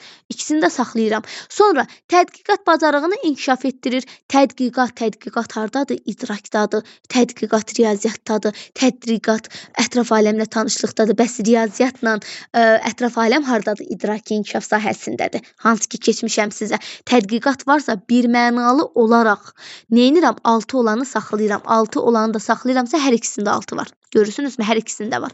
Sonra neynirəm? 7-də deyir ki, yuxu keyfiyyətini yaxşılaşdırır. Yuxu keyfiyyəti fiziki aiddir. Yatmaq, durmaq, sağlamlıqdır da. Ona görə 7 olanı götürmürəm. Görürsünüz, A-da da, B-də də 7 yoxdur. Sonra 8-ə baxıram. Yaradıcılığı stimullaşdırır. Aha, yaradıcılıq beyinlə əlaqəlidir, idrakla əlaqəlidir. Neynirəm? Ümumi olaraq 8 düzdür. Sonra neynirəm? Keçirəm əsas məsələyə. İndi cavab B variantıdır. Amma indi bunu başqa üsulla da gəlin seçək. Başqa bir test işləmə texnikası ilə də hər kəs diqqətli şəkildə dinləsin. Baxın müəllimlər, o variantı yox, gəlirəm, düşürəm ən aşağı. Ən aşağıdan çıxıram indi. Görürsüz? Yaradıcılığı stimullaşdırır. Bayaq dedim ki, düzgündür, amma imtahanda siz bilmirsiniz, əl vurmursunuz. Yuxu keyfiyyətini yaxşılaşdırır. Aha, yuxu keyfiyyətini yaxşılaşdırma bilmirsiniz. Yuxu idrakdırmı, fizikidirmi, başınız qarışıbdı imtahanda. Amma tədqiqata əminsiniz ki, tədqiqat düzgündür. Neynirəm? 6 düzdürsə düşürəm aşağı, 6-ları saxlayıram. A-nı saxladım, B-ni saxladım, bir də D-ni saxladım. Hansı ki, C ilə Y getdi. C ilə Y getdi. Sonra baxıram. Öyrənməni stimullaşdırır. Öyrənməni stimullaşdırır. Baxıram özlüyümdə. Öyrənmə idrakdır da. Demək ki, 5 olanları da saxlayıram. Burada nə getdi? D-də 5 yoxdur. D-də silindi. Yerdə qaldı A ilə, yenə də B. Sonra artıq neynirəm? Motor bacarıqlarından söhbət gedir. Stresi azaltmaqdan söhbət gedir. Bir də əməkdaşlıqdan söhbət gedir. Ən əsası, imtahandasınız. Əməkdaşlıq sizə deyirsə, əməkdaşlıq sosial-emosionaldır. Əməkdaşlıq sosial əlaqələrdir. Əməkdaşlığın beyinə, idrakla bir əlaqəsi yoxdur. İdraki inkişaf ayrıdır, sosial ayrıdır. Ona görə də əməkdaşlığı mən neynirəm? Çıxıram. Əməkdaşlıq da 2-dirsə, A variantı getdi. Cavab çıxdı ortaya B. Hər variantda bu hansı ki, bu testlər var ha, bu uyğunlaşma testləri ən rahat testlərdir. Test işləmə texnikası üçün variant bolluğu çoxdur. Hər yolla siz doğru cavabı tapa bilərsiniz. Bir dənəsini bilməklə siz doğru cavabı da tapa bilərsiniz. Yəni ona görə də diqqətli şəkildə həmişə bu testləri izləyin. Və indi keçək digər məsələyə. Hansı ki, keçirik 15-ə. Bu 14-dür, bu 15. Baxaq. İnteqrasiya anlayışı nəyi ifadə edir? Müəllimlər, inteqrasiya əlaqələndirmədir də, düz deyil. A-ya baxıram. Mövzuların ayrı-ayrı öyrədilməsi. Ayrı-ayrı öyrədilməsi. İnteqrasiya nəyə əlaqə? Ayrı-ayrı niyə öyrədirəm ki? İnkişaf sahələrinin əlaqələndirilməsi. Bunu hər kəs bilir. Bu qaydadır da bir mənalı şəkildə. Təlimin deyir sadələşdirilməsi. Təlimin sadələşdirilməsində köməyi var inteqrasiyanın. Amma inteqrasiya özü əlaqələndirmədir. Amma inteqrasiyanın sadələşdirməyə faydası var. Amma bizdən soruşur ki, nədir inteqrasiya özü? Əlaqələndirmədir. Cavab B variantı. D niyə olmur? Çünki deyir inkişafın dəyərləndirilməsi. İnteqrasiyanın dəyərləndirməyə nə əlaqəsi? Və yaxud mövzuların azaldılmasına nə əlaqəsi? Mən inteqrasiya edəndə mövzunumu azaldıram. Əlbəttə ki, yox. Ona görə düzgün cavab B variantı. Sonra 16-ya baxıram. Aşağıdakılardan hansı inkişaf sahələri daxilində? Bəli, müəllimə. Üzr istəyirəm. Buyurun. Bayaq ki, 15-ci suala gələ, təşəkkür edirəm sizə. Onu başa saldınız. Mən onu düz yazmışam. İnkişaf sahələri əlaqələndirmə. Çünki bunu harda götürsək, inteqrasiya o deməkdir. Amma sizdən qabaq təlimçinin adını çəkməyəcəm, istəmirəm. O, amma C-ni götürdü. Mən öz-özümdə pis oldum ki, bu niyə C olur ki? Düzdür, inteqrasiya təlimin sadələşdirməsinə yox, asanlaşmasına gedir. Amma ki, bu C variantını o təlimçi niyə götürüb, mən onu bilmirəm. Müəllimə, yenə də mən o dəfə də qeyd elədiyim kimi, keçən dəfə də vurğuladım. Qruplara adi daxil olurlar, müəllimlərə yönəldici mesajlar atırlar ki, gəlin dərslərimizə qoşulun. Biz bu qiymətə keçirik 20-yə, 15-ə, 10-a. Hamısı səhv. Elə bilmirəm, vəzifə müəllimə siz burdasınız da, elə deyil. Səhv etmirəmsə burdasınız. Vəzifə müəllimə. Mənim qrupuma qoşulan. Burdasınızmı müəllimə? Mənim aha, buradasınız. Ad çəkməyin vəzifə müəllimə. Yadınızdadırmı? Siz mənə bir dəfə hansı ki öz bildiyiniz bir sualı kitabdan da oxuduğunuz bir sualı başqa bir təlimçi tamamilə sizə başqa cür yönləndirmişdi. Hansı ki, sizə motor bacarığını təsəvvür edin. Təlimçi müəlliməyə demişdi ki, motor bacarığı idrakla əlaqəlidir. Uşağın deyir, kiçik motor bacarığı idraki inkişaf sahəsidir. Görün savadsızlığın dərəcəsinə baxın siz. Hər kəs səhv eləyə bilər. Bəli. Amma birmənalı olaraq kiçik motor bacarığı sən bilən müəllimi də səhv yönləndirirsən.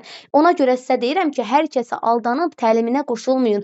O dəfə də vurğuladım. Araşdırın, maraqlanın, hansı yaxşıdır, nəticəsinə baxın, reallığına baxın. Çoxu yalandan yazıb qoyur ora. Onlara da inanmayın. Hal-hazırda ona görə də qeyd elədiyim kimi hər təlimçinin izahına da baxıb beyninizi qarışdırmayın. Birmənalı olaraq inteqrasiyanın tərifi var axı.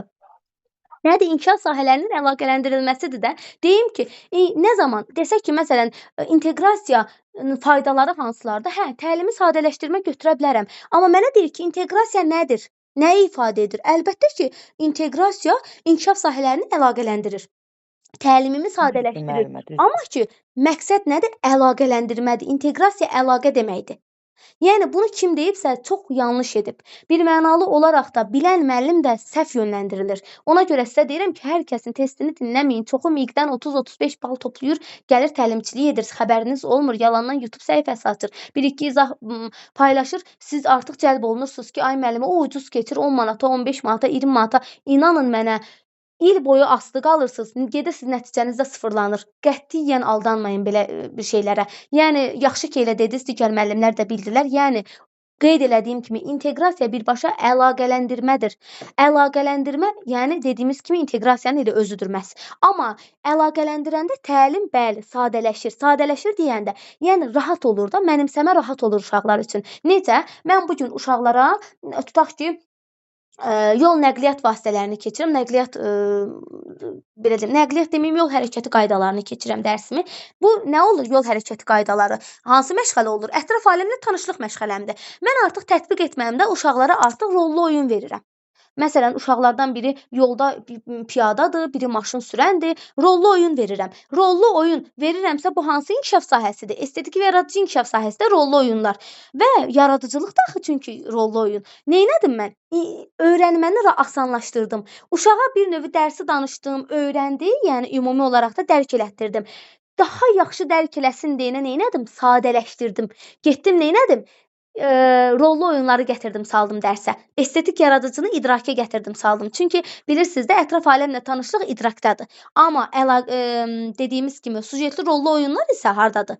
Estetik və yaradıcılar. Gördünüz, iki inkişaf sahəsini əlaqələndirdim və uşaq çox gözəl dərk elədi dərsi. Adi bir dəfə mən izah vermişdim müəllimlərə. Müəllimlər inkişaf sahələrinin izahını bilmirdilər. Ümumiyyətlə inteqrasiya nədir bilmirdilər. Mən inteqrasiyanın izahına girin, baxın YouTube'da dediyim kimi abunə olun, görəcəksiniz. Orada mən inteqrasiyanı yəni dərsi həyatla əlaqələndirdim. Gördüm dərsi tam başa düşmürlər. Nə bilim, fiziki inkişafı bir ev elədim, idraki başqa bir ev elədim. Yəni bir növ fiziki inkişaf bir evdir, idrak bir evdir, estetik bir evdir, o birisi də bir ev. Əgər mən problemimi gedib qonşumla həll edirəmsə, inteqrasiyadır. Əgər mən problemimi öz evimin içində həll edirəmsə, yəni fiziki inkişaf öz standartları ilə problemini həll edirsə, dərsi öz standartları daxilində keçirsə, bu inkişaf sahəsi daxilində inteqrasiyadır. Amma belə deyim, problemi gedib bayaq nümunə gətirdim sizə, hansı ki yol hərəkəti qaydaları. Gördünüz orada problemi artıq getdi estetiklə həll elədi, başqa bir evlə həll elədi. Daha uşaq yaxşı öyrəndi ondan. Bu nədir? İnkişaf sahələri arası inteqrasiya. Elə bir nümunə gətirmişdim. Yəni biz dərsi öyrədəndə belə o inteqrasiyadan istifadə edirik. Mən yəni həyatla əlaqələndirib izah etdim müəllimlərə dərsi. İnteqrasiya ona görə deyirlər ki, təlimi asanlaşdırır. Adi bir insana nəyisə izah edəndə görürsüz, nədənsə nümunə gətirirsiniz. Halbuki başqa mövzudur, amma siz belə həyatınızdan bir nümunə gətirirsiniz həmin insana. O artıq o insan o lori dildə, o sadə dildə o mövzunu daha gözəl dərk eləyir. Görürsüz, nə olsun? Elmi dildən çıxırsan da bir növ əlaqələndirirsən, misal gətirirsən. Adi bir qabdan misal gətirirsən, adi bir yağışdan misal gətirirsən. Tam dərk eləyir insan. İnteqrasiya budur. Unutmayın bunu. Ona görə də cavab B variantıdır. Amma inteqrasiyanın faydasına dedikdə onda C ola bilər. Yəni düzgün cavab B variantıdır. Sonra 16-ya baxıram müəllimlər. Aşağıdakılardan hansı inkişaf sahələri daxilində inteqrasiya nümunəsidir? İnkişaf sahələri daxilində inteqrasiyadır. Baxaq. Dediyim kimi baxırıq indi. Deyir ki, nitq inkişafı və məntiqi təfəkkür. İndi mənim hansı müəllimə izahıma baxıbsa, bütün inkişaf sahələrini, eyni zamanda bütün məşğələlərimizin hansı inkişaf sahəsində yer aldığını çox gözəl şəkildə biləcək. Standartına, nöqtəsinə qədər. Çünki onu çox qəşəng keçmişəm. 4 hissəyə bölmüşəm o mövzunu. YouTube-da var. Ayda Azadlı yazın bütün dərslərim gələcək. Və ən əsası da orada mən nə qeyd eləmişdim? Nitq inkişafı, məntiqi təfəkkürün deyir birləşdirilməsi. Bunu qoyuram qırağa A variantını. B-yə baxıram. Kiçik motorika. Bayaq nə dedim? Kiçik motor bacarığı fiziki inkişaf, sağlamlıq və təhlükəsizliyə aiddir. Kiçik motor bacarığı fiziki inkişaf, sağlamlıq və təhlükəsizliyə aiddir. Savad təlimi hara aiddir? Savad təlimi isə bizim aiddir idraki inkişaf sahəmizə. Demək ki, bu inkişaf sahələri arası inteqrasiyada fizikidə kiçik motor bacarığıdır. Savad təlimi isə ətraf aləmlə tanışlıqda. Demək ki, inkişaf sahələri arası inteqrasiyadır. Bayaq dedim, fiziki bir evdir. İdrak da bir evdir. Bunlar artıq bu məşğələ burdadır, bu məşğələ burdadır. Bunların ikisini müəllimə birləşdiribsə inkişaf sahələri arası inteqrasiya edib. Ona görə də inkişaf sahəsi daxilində deyil, yəni evin içində deyil. Qonşular arasıdır bu. Ona görə də B-ni götürmürəm. C-yə baxıram. Sosial və nitq bacarıqları. Sosial emosional inkişaf sahəsi, nitq isə nitq etiketləridir. İdraki inkişaf sahəsidir. Bu da inkişaf sahələri arası inteqrasiyadır. Çünki idraki inkişaf sahəsi ilə sosial emosional inkişaf sahəsini əlaqələndirib. Ona görə də C-ni də götürmürəm. Sonra D-yə baxıram. Fiziki və məntiqi təfəkkürün birləşdirilməsi. Fiziki və məntiqi təfəkkürün birləşdirməsi. Fiziki isə fiziki inkişafdır. Məntiqi təfəkkür isə də idrakdır. Bu da inkişaf sahələri arasıdır. Fiziki inkişafla idrak. Sonra estetik və riyazi bacarıqların inkişafı. Estetik yaradıcı inkişaf sahəsidir. Riyaziyyatda idrakdadır. Bu da inkişaf sahələri arasıdır. Bəs A-ya baxaq. Nitqin inkişafı hardadır? Savad təlimindədir. Savad təlimi hardadır? İdrakin inkişaf sahəsindədir. Məntiqi təfəkkür hardadır? Baxın, nitqin inkişafı 2.2 standartı nitqin inkişafıdır. İkinci inkişaf sahəmdir. Məntiqi riyazi təfəkkür hardadır? 2.3 standartında. O da 2-dədir yəni. Hər ikisi ikinci inkişaf sahəmdədir. Riyaziyyatda ikinci inkişaf sahəmdədir, nitqin inkişafı da, yəni savad təlimində ikinci inkişaf sahəmdədir. Bu inkişaf sahəsi daxilində inteqrasiyadır. Yəni başqa inkişaf sahəsinə getməyib. Öz inkişaf sahəsinin içidir bu. İdrak da öz inkişaf yəni nitq də öz inkişaf sahəsindədir, riyaziyyat da öz inkişaf sahəsinin içindədir. Bir inkişaf sahəsindədir, yəni. Cavab olur A variantı. İndi baxaq 17-ci sualı. Bəli. Ayda mənimlə qurban olun. Baxın, bax o bayaqki sual vardı, ona da inan Allaha bax C-ni dedi həmən o müəllim. Mən dedim ki, hələ mən tərbiyəçiyəm də. Bax sosialla dedim onun nə əlaqəsi var. Amma mən A bəndini götürmüşəm. Bax o variantı dedi yenə müəllimə. Mən nə deyim? Müəllimə heç nə dinləməyib. Yəni bir dənə tövsiyə bunu verərəm ki, indi az çəkməyin, sözsüz ki, etik deyil, amma deməyin. Yəni mən səhv yazmışam, amma səhv yazmamışam. Müəllimə çox sağ olun. Allah sizdən razı olsun müəllimə. Sağ olun müəllimə. Yox müəllimə, bu səhv deyil. Siz bildiyinizi siz artıq bir dəfə, 2 dəfə qulaq assa siz həqiqətən də gedib onu götürəcəksiniz. O deyirlər, insan bəzən yalan danışanda öz yalanına da inanır. O deyirlər, bilirsən, adətən bir necə deyim, yalan uydurursan kiməsə. Hər dəfə yalan uyduranda o yalanın gerçəkliyinə özün də inanırsan. Bir anlıq ki, doğrudan da doğru idi yoxsa yalan. Bax, həqiqətən də bir müddətdən sonra siz qarışdıracaqsınız. Qətiyyən aldanmayın, qətiyyən. Yəni çox yanlışdır. C variantı sosial bu necə yəni üzr istəyirəm ifadəmə görə, yəni bunu bilməyən necə təlimçi ola bilər?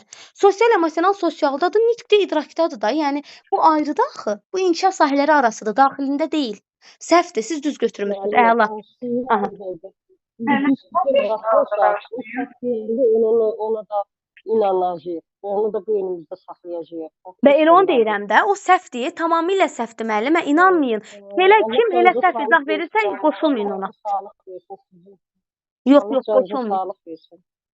Yox müəllimə, yəni qoşulmayın. Həqiqətən də ciddi deyirəm, sizin üçün deyirəm. Yenə də öz şəxsi işinizdə, amma yanlış məlumat verən şəxslərin təliminə qoşulmayın. Hamısı bilir ki, müəllimlərin çoxu bilmir. Yəni yenə də qeyd elədiyim kimi bu bir fırıldaqçılıqdır, yəni. Bilib bilmədən keçirlər, gedəcəksiniz. Yəni bir növ bu günahdır həm də.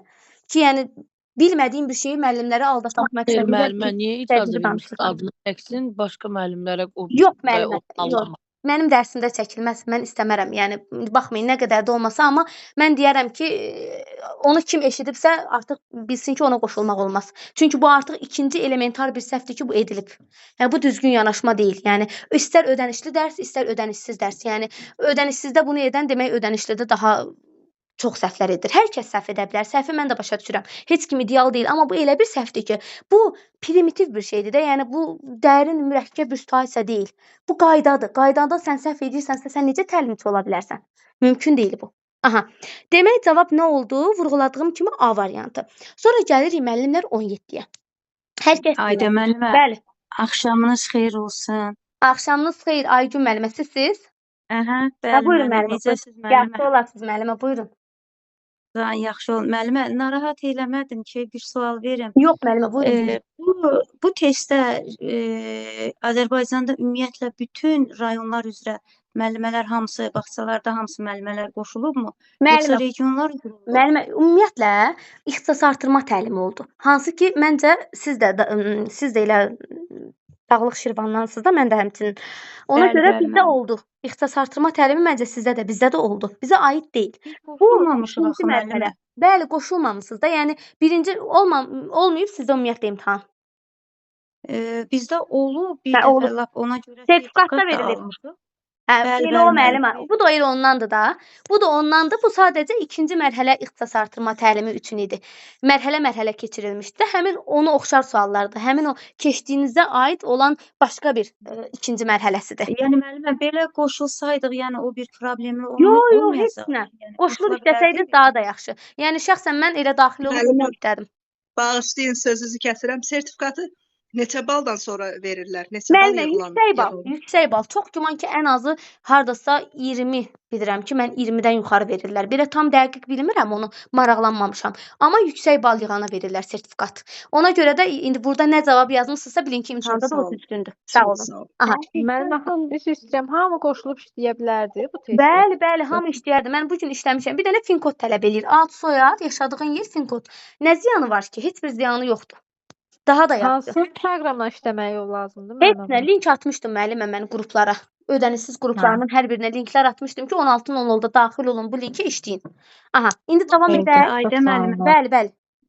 Ayda müəllimə, bu ola bilər ki, sertifikasiyada da belə suallar düşsün, yəni bu tipdə Müəllimə, suallar. bu tip sadə düşməyəcək. Nə yalan deyim sizə. Bu tip sadə düşməyəcək.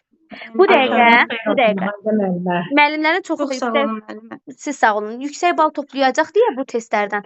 Ona görə mən bilirəm ki, sertifikasiya mürəkkəb olacaq. Çünki diaqnostikanızı gördünüzdə sualların həcmi nə boydaydı. Ona görə də sertifikasiyada da yəni böyük olacaq sualların həcmi, uzun olacaq, oxum. Yəni rahat olmayacaq da belə. Bunlar çox sadədir. Bunlar sadəcə təkmilləşdirmə testləridir. Sadə deyə çox primitiv bir şeylərdir, inanırsınız? Yəni mən bunu 15 dəqiqəyə yazıb bitirmişəm. Təsəvvür edin, bağçadan çıxırdım, çıxa-çıxa ilə aşağıda yazdım, çıxdım. Yəni gəldim yenə də evdə baxdım, gördüm ki, hər biri düzgün, yəni rəsmi mənbələrlə. İndi imtahanda sırf bunları yazan müəllim özü görəcək ki, 25-in 25-ini də yazıb. Belə. Buyurun, kimin sualı varsa buyurun. Bir dənə sual verə bilərəm. Buyurun. Salam müəllim, axşamınız xeyir. Axşam. Yaxşı olasınız. Siz necə? Müəllim. Narahat edin. Yox, narahat Müəllimə, olmayın. elə ki bu sertifikasiya fəaliyyətləri Sağacunda bizə, Aha. hamımıza, Həcim müəllimə zət bilirsən də. Orada elə bir ki, bizdə bir-iki müəllimələr var idi. Onlarda sertifikasiya balları yox idi. Yəni yazılmışdı ki, ancaq iştirak edir. Aha, sertifikatda? Belə. Hə, ya sertifikasiya verilmişdi ya onlara, amma yazılmışdı ki, bu mövzuda iştirak edib. Hə, sadəcə iştirakına görə verilib. Yəqin nəticə zəif olub. Nəticə zəif olub. Sadəcə iştirak etdiyinə dair verilir. Amma o bal sizin simanızda işləniləcək. Çox sağ olun. Sizin sima proqramınızda hansı ki işləniləcək. Yəni o gələcəkdə onun faydası sizə çox ola bilər. Ona görə o təlimlərdən qətiyyən çəkinməyin. Ona görə müəllimə sizə mən dərin Sağ olun, sağ olun. Müəllimə çox sağ olun. Aha, davam edək indi. Yenə də dediyim kimi burada da oldu cavab A variantı. İndi keçək 17-yə. Hələ burada bir sual var. Hər təlimçi birini deyir. İndi mən onu sizə dərindən izah edəcəm, özünüz də dərk edəcəksiniz. 19-cu sual olmalıdır. Mənə o qədər sual gəldi. Ay müəllimə, bu təlimçi deyir, budur cavab, bu təlimçi deyir, budur. Mən özüm arqumentlərlə izah elədim. Baxaq 17-yə. Müəllimə, üzr istəyirəm, sözünüzü kəsdirəm. Mən bu sualı ümumiyyətcə başa düşməmişdim. Yəni şərtini başa düşmədim. Hər ehtimal mən yanlış götürdüm. Gəldim Y variantını götürmüşdüm. Amma sualı heç başa düşmədim. Bilmədim ki, orada nə demək istəyir. Bunda müəllim 17-də? Bəli, İndi izah edirəm. Hamı dinləsin, zəhmət olmasa. Qəşəng izah edəcəm. Baxın müəllimlər, deyir ki burada, uşağın sağlamlığı yaxşıdır. Kimi meyar nümunələri niyə yanlış hesab olunur? Məsələn, uşağın sağlamlığı yaxşıdır. Meyar nümunəsi qoymuşam, yazmışam yuxarıdan. Meyar nədir? Məsələn, bizim bu var ya, necə deyim, inkişafa dair yekun hesabat yox. 3 aydan bir keçiririk inkişafın izlənilməsi. 3 aydan bir, rübdə bir dəfə. Hansı ki, orada qeyd olunur, məsələn, yerinə yetirir, yerinə yetirmir, qısa net, qismən yerinə yetirir və yaxud da ki, standart qeyd olunur orada birbaşa. Standart ki, 2.1.1 məsələn fəaliyyəti yerinə yetirir, yerinə yetirmir, qeyd edirik. Elə deyil. Çünki orada dəqiqdir, konkretdir. Nəyi yerinə yetirir, nəyi yerinə yetirmir yazılır da, elə deyil. O da meyardır. Və bu da meyardır. Deyir ki, bunu deyir biz meyar kimi, yəni istifadə etməyimiz niyə yanlışdır? Gəlin onu analiz edək. Uşağın sağlamlığı yaxşıdır deyir. İndi bir dənə baxaq. Deyir ki, inklüziv təhsil olduğu üçün deyir yanlış hesab olunur. Ölçülə bilməyən meyar olduğu üçün nəzərdə düzgün hesab olunmur. Şəxsi informasiya olduğu üçün, sağlamlıq haqqında məlumat olduğu üçün, tibbi anlayış olduğu üçün. İndi baxaq. Uşağın sağlamlığı yaxşıdır, fərq eləmir. Bunu mən necə deyim, uşağın idrakında sağlamlığı ilə bağlı meyar olsun da fərq eləmir. Uşağın sağlamlığı yaxşıdır. Məsələn, meyar kimi deyəndə elə yazım uşağın belə deyim, lap anketinə, uşağın ümumi olaraq hansısa bir yekun hesabatına, yəni lap bir harasa bir məlumat göndərim. Sağlamlığı yaxşıdır ümumi sözdür. O dəfə yadınızdadır, sizə demişdim ki, ümumi sözlərdən qaçının. Adi biz məqsədimizdə belə ümumi sözlərdən istifadə etməməliyik. Yadınızda da belə bir söz demişdim ki, müəllimlər, normalda məqsəddə heç vaxt götürməyin ki, uşaq sadə fiziki hərəkətləri yerinə yetirir. Bu yanlışdır. Sual çıxır. Ay müəllim, hansı sadə fiziki hərəkətlər? Yəni məqsəddə belə biz ümumini səsləri bağlayaq müəllimlər, səs gəlir, uşaq səsi. Ümumi olaraq biz məqsədimizdə xüsusi sözlərdən istifadə etməliyik. Hansı ki, smartın spesifikliyini qorumalıyıq. Demişdim sizə, smartda spesifiklik, xüsusilik olmalıdır da. Yəni konkret uşağın hansı fəaliyyəti gördüyünü, elədiyini mən bilməliyəm. Yəni məsələn, sadə fiziki hərəkət var, tullanma. Sadə fiziki hərəkət var, tək ayaq üstündə tullanma. Top hədəf atma deyəndə əl qolu hərəkətləri olsun. Sadə fiziki hərəkətlər çoxdur. Yəni yazın internetdə çox gələcək qarşınıza. Sadə fiziki hərəkət dedikdə, yəni oradan çox hərəkət çıxır. Və mən məqsəd olaraq bir məşğələdə mənim məqsədim spesifik olmalıdır, xüsusi olmalıdır. Mən bilməliyəm ki, bu məşğələdə uşaq nə edir? Yaza bilərəm mən ora sadə fiziki hərəkətləri yerinə yetirir, yox, o yanlışdır. Yaza bilərəm ki, uşaq tək ayağı üstlərində hoppanır. Hə, bax bu ola bilər. Bu artıq konkret mənə deyə bilərsiniz, müəllimə, tək ayağı üstündə hoppanma nədir? Deyə bilmirsiniz. Çünki bilirsiniz də nədir? Məlumdur. Yəni məchul deyil. Başa düşürsüz? Amma sadə fiziki hərəkətləri yerinə yetirir deyəndə deyəcəksiniz, ay müəllimə, hansı sadə fiziki hərəkət? Çoxdur da sadə fiziki hərəkət. Görürsüz? Yəni ölçülə bilən söhbəti var. Bax burada da ölçülə bilmə söhbəti var. Ölçülə bilən, qiymətləndirilə bilən meyar, yəni sözündən istifadə olunur bir növ. Baxın, inklüziv təhsil olduğu üçün xeyr. Uşağın sağlamlığı yaxşıdır deyəndə niyə inklüziv təhsilə mən gedim ki? Ancaq inklüziv təhsilli uşaqların sağlamlığı yaxşı. Yəni sağlamlıq ancaq inklüziv təhsilli uşaqlara mı aiddir? Yox. İnklüziv təhsilli uşaqlara aid deyil. Normal uşağın da sağlamlığından söhbət gedir. Qrip olmağı, narahat olmağı, qızılcası, su çiçəyi fərq eləmir. Xəstəlik növü çoxdur, sağlamlıq növü çoxdur. İnklüzivə aid deyil. Burada yəni əlilliyi olan uşaqlardan söhbət getmir ki, ümumi sağlamlıqdan söhbət gedir. Baxsada biz sağlamlıq kağızları götürürük. Hamısı inklüziv təhsilli uşaqlara aiddir. Yox, əlbəttə ki. A olmur. Sonra B-yə baxıram. B-ni qoyuram qırağa, sonda izah eləyəcəm. Şəxsi informasiya olduğu üçün. Niyə şəxsi informasiyadır? Şəxsi əlbəttə ki, yəni bu meyar yazılmalıdır. Onsuz uşağın bütün qiymətləndirilməsi şəxsi aparılır da. Yəni mən onsuz uşağı şəxsi qiymətləndirirəm də. Ümumi bütün uşaqları bir yerdə qiymətləndirmirəm ki, hər bir uşağa fərd daxili, fərdi yanaşıram, qiymətləndirirəm. Ona görə də şəxsi informasiya olduğu üçün yanlış hesab edilmir. Səhvdir. D-yə baxıram. Sağlamlıq haqqında məlumat olduğu üçün. Xeyr, sağlamlığından tutmuş, yəni uşağın fiziki hərəkətindən tutmuş sağlamlığına qədər, adı üstündə fiziki inkişaf, sağlamlıq və təhlükəsizlik, sağlamlığına qədər bütün inkişafını mən daima izləməliyəm, qiymətləndirməliyəm. Y-də deyir ki, tibbi arayış olduğu üçün, tibbi anlayış daha doğrusu olduğu üçün, tibbi anlayış olduğu üçün də deyil. Niyə tibbi anlayışı bayaq qeyd elədiyim kimi sağlamlıq, niyə də ki qeyd elədiyimiz kimi istifadə edə bilməyək? Uşağın biz filtrini yazdırıq. Tibb bacısı var. Demək ki, uşağın sağlamlığı, tibbi anlayışı ümumi olaraq yəni bağçada istifadə olunur. Biz tərbiyəçilər tərəfindən daima bizim nəzarətimiz altındadır. Cavab B variantıdır. Bilirsiniz niyə? Uşağın sağlamlığı yaxşıdır deyəndə ümumi olaraq məsələn yaxşıdır yanında da qoyursan işarə ki, hə, yaxşıdır. Səndən söhbət, yəni hər bir uşağın sağlamlığı eyni dərəcədə deyil axı. Elə hər gördüyün uşağın sağlamlığı eyni deyil axı. Yəni eyni səviyyədə deyil axı. Ona görə də bu ölçülə bilmir. Ona görə də bu dəqiq deyil.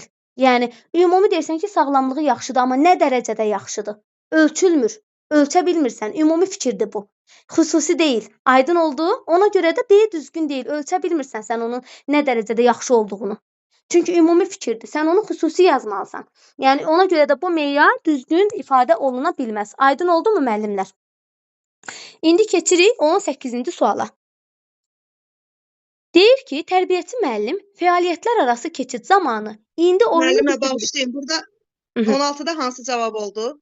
16, 17-də. 17-də müəllimə cavab olur B variantı ölçülə bilməyən meyar olduğu üçün. Çünki ölçülə bilmir də ümumidir. Ümumidir. Uşağın deyir sağlamlığı yaxşıdır. Nə dərəcədə yaxşıdır? Ölçə bilmirsən. Ona görə də o meyardan sən istifadə edə bilmirsən. Ona görə yanlış Çox sağ hesab olun. olunur. Siz sağ olun. İndi 18-ə baxaq. Deyir ki, tərbiyəçi müəllim fəaliyyətlər arası keçid zamanı bayaq da sizə dedim də fəaliyyətlər arası keçidi. Bir fəaliyyətdən digər fəaliyyətə keçid, fəaliyyətlər arası keçid, bir işdən digər işə keçid. Deyir ki, uşaqlara indi oyunu bitiririk. Çünki maraqlı və yeni fəaliyyətlər başlayacaq. Bu hansı yanaşmadır? Baxırıq, maraqlı deyir, yeni deyir. Artıq neynədin? Diqqətim cəlb olundu. Düz deyil? Maraqlı deyəndə istərsiniz desəm ki, müəllimlər indi maraqlı bir testə keçirik. Bir həvəs gəlir sizə, bir maraq gəlir sizə. Deyir ki, bu nizamlı keçiddir. Xeyr, nizamlı keçid deyil. Gözlənilən keçiddir. Xeyr, gözlənilən keçid deyil. Yəni uşaqlar bunu gözləmirdilər. Çünki müəllim deyir ki, maraqlıdır. Artıq nizamlı deyəndə ayın əvvəlcədən məlum olandır. Məlum olmayıb axı. Məcbur edici keçiddir. Xeyr, məcbur edilməyib axı burada uşaqlar. Nəzarət edici keçiddir. Xeyr, nəzarət də yoxdur. Motivasiya edici keçiddir. Çünki diqqəti cəlb olundu uşaqların. Uşaqlar dedilər ki, nəsə maraqlı, yeni bir fəaliyyət başlayacaq. Görəsən bu fəaliyyət nədir? Diqqət cəlb olunur. Aydın oldu? Ona görə də motivasiya edicidir. Y variantıdır cavab 18-də. İndi keçirik 19-cu suala. İndi bu sualı hər kəsə izah edəcəm. Kim səhv götürübsə bir mənalı olaraq deyər. Bundan da bir neçə təlimçi səhv arqument gətirib mən izah edəcəm niyə. Baxın, tərbiyəçi müəllim valideynlərlə əməkdaşlıqda yalnız məlumat verir. Amma onları prosesə cəlb etmir. Bu nəyə gətirib çıxardır? Ondan qabaq sizə bunu deyim ki, müəllimlər. Keçən dəfə ixtisas artırma təlimində 25 sualdan bir dənə də sual düşmüşdü. Düşmüşdü ki, tərbiyəçi müəllim valideynlərlə çox səmimi olmalıdırmı?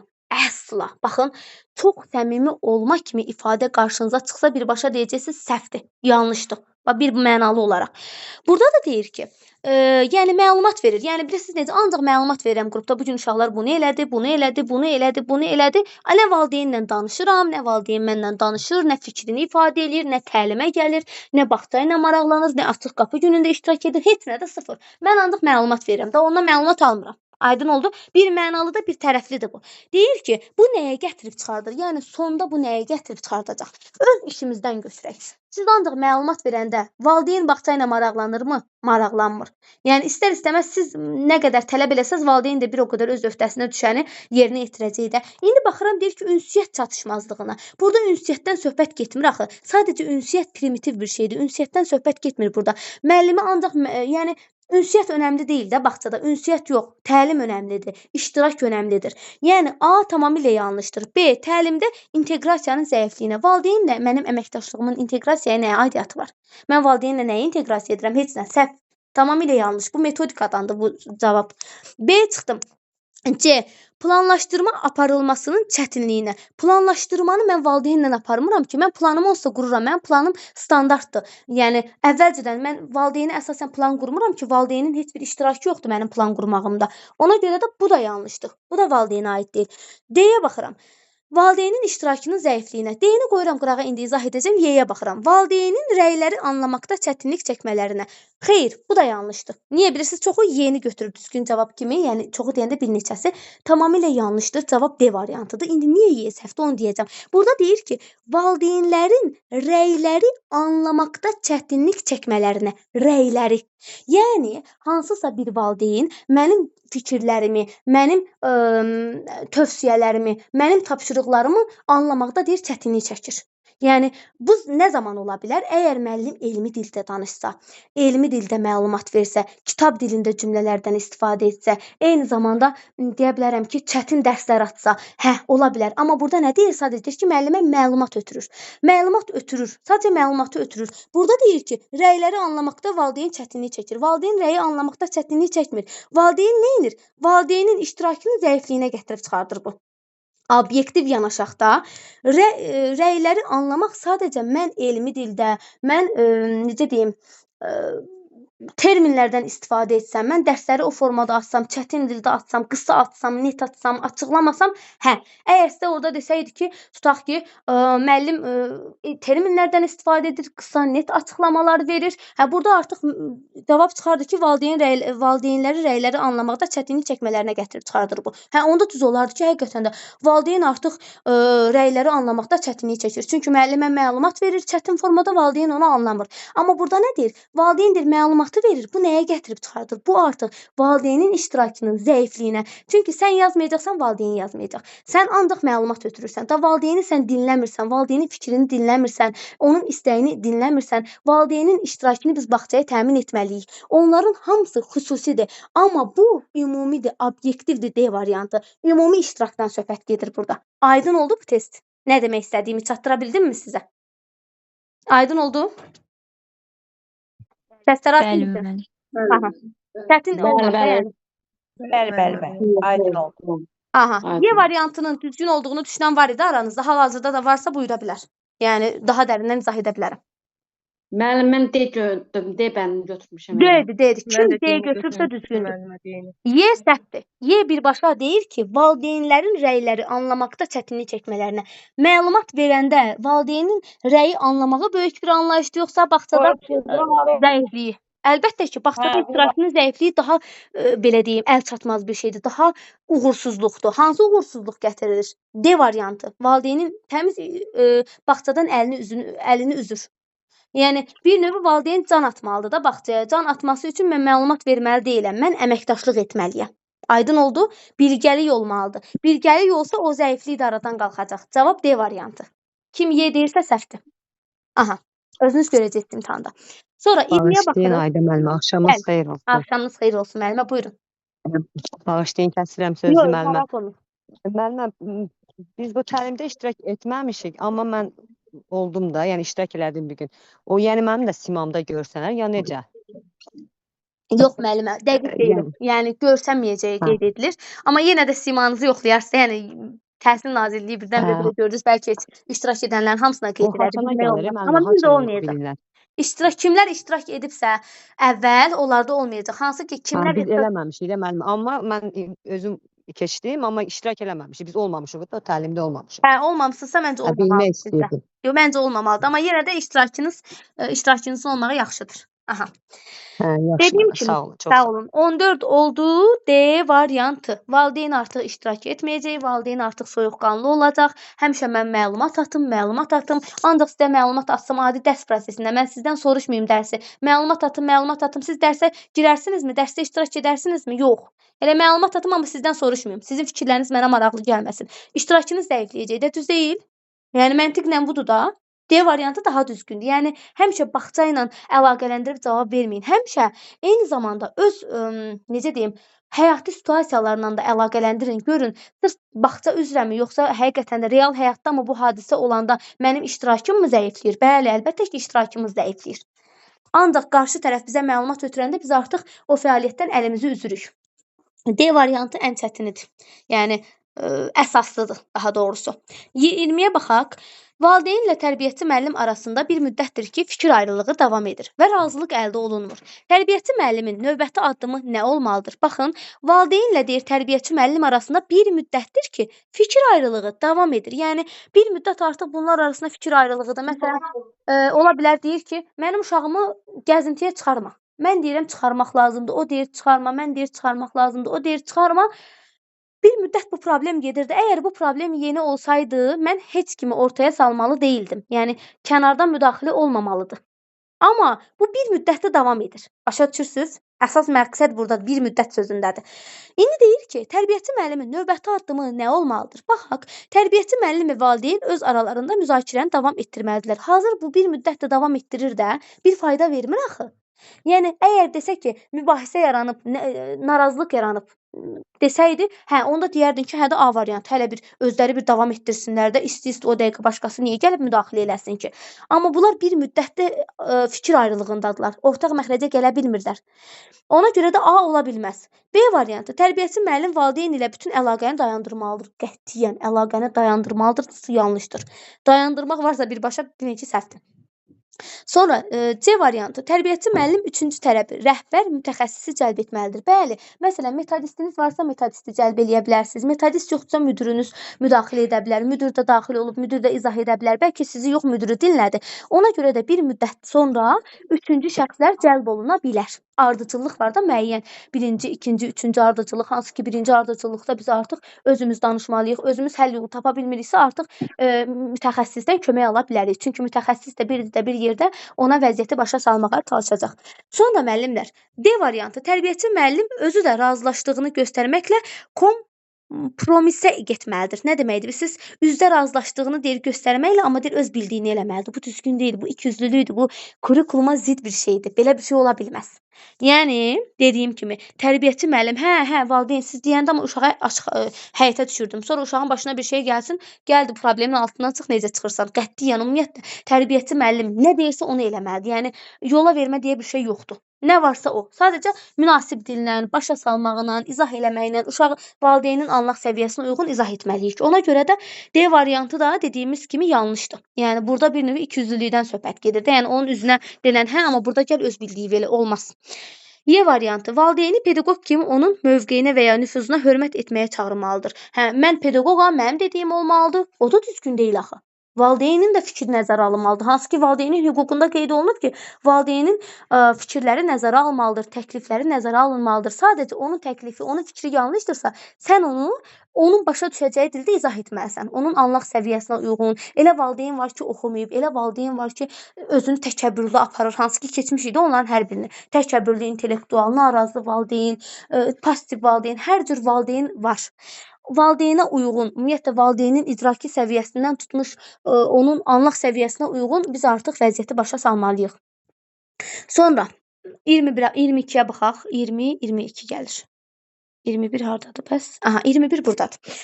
21-ə baxaq. Sıralama bacarığının uşaqların nitq inkişafına təsiri haqqında hansı fikir doğrudur? Sıralama bacarığının. Bax, çoxu bunu gedir birbaşa deyir, müəllimə, bu riyaziyyatda sıralama, sıra sayı, nə bilim, sırayla saymaq. Xeyr. Sıralama bacarığının deyir ki, riyaziyyatı soruşmur səndən. Nitqin deyir inkişafı üçün nə faydası var? Nitq. Görürsüz, sıralama, inanın bir neçə müəllim bundan səhv eləyib qaldım belə ki, o dəqiqə oxumayıblar nitq sözünə, diqqət yetirməyiblər. Görürsüz, deyir, uşaqların nitqi üçün nə faydası var? Baxaq, söz ehtiyatını deyir artırır. Sıralama söz ehtiyatını artırmır, söz çoxluğu. Məsələn, ola bilər ki, nitqin riyazi ölçüsü olsa deyərəm, artıq burada söz ehtiyatı artır da riyazi ölçüsü var da, hansı ki, məsələn, 4-5 yaşındakı uşaq nə qədər sözdən istifadə etməlidir, 5-6, artıq mən burada söz çoxluğunu müəyyən etmiş ola bilərəm. Bu düzgün fikir olar. Amma burada nə deyir? Sıralama. Yəni demir çoxluq. Çoxluq olsa söz ehtiyatını götürə bilərəm. Çoxluğu demir, ardıcıllığı deyir. Növbə gözləmək bacarığı. Növbə gözləməyin nitqə nə aidiyyatı? Növbə gözləyirsən də sən nitqlə əlaqəsi varmı? Yoxdur. Tamamilə yanlışdır. C-ni qoyuram qırağa, D-ni izah edirəm. Sıra sayları rəqəmlər haqqında bilik formalaşdırır. Nitqdən söhbət gedir. Riyaziyyatdan yox, nitqin inkişafından, savad təlimindən söhbət gedir. D səhvdir. Puzzle-ları danışaraq qurmaq bacarığını inkişaf etdirir. Nitqdən söhbət gedir. Puzzle-a aid deyil. Qoyuram bir kənara. Sonra C variantı. Nitq, cümlə qurmaq, hekayə danışmaq, ardıcıllığı qurmaq. Adi biz uşaqlara, məsələn, 2-3 yaşındakı uşaq olsun, yavaş-yavaş danışanda səbəb-nəticə əlaqələrini adətən düzgün qura bilmir də. Məsələn, onu ardıcıl qurmaq üçün biz nə edirik? Sözlərimizin sırasını düzgün qururuq. Məsələn, mən bu gün bağçaya gedəcəm. Görürsüz, ardıcıllıq. Mən bu gün bağçaya gedəcəm. Sıra, ardıcıllıq. Ona görə də nitq üçün sıralamanın nitqdə, hekayədə bir də cümlə qurmaqda faydası çoxdur. Bunu bir yerə yazarsınız. Cümlə qurmaqda, hekayə danışmaqda sıralama bacarığının effekti çoxdur. Sonra 22-yə baxaq. Aha, uşaqlarda hadisələrin səbəb-nəticə ardıcıllığını izləmə bacarığını formalaşdırmaq üçün tərbiyəçi müəllim onları necə istiqamətləndirir? Baxın, səbəb-nəticə ardıcıllığını deyir, izləmə bacarığını formalaşdırmaq üçün tərbiyəçi müəllim necə istiqamətləndirir? Səbəb-nəticə əlaqələr. Səbəb-nəticə bilirsiniz nədir? Məsələn, səbəb-nəticə. Yəni hansı səbəbdən bu nəticəyə gəldim? Deyirəm ki, isti qəfədanı qaldırdığım üçün əlim yandı. Artıq siz burada səbəbi bildiniz də nədən yarandı bu? Nəticə nədir? Birinci səbəb gəldi. Səbəb niyə elədin? Çünki isti qəfədanı qaldırdım. Əli niyə yandı? Çünki isti qəfədanı qaldırdım. Nəticə, əlimin yanmağının səbəbi nədir? İsti qəfədanı qaldırmağımdır.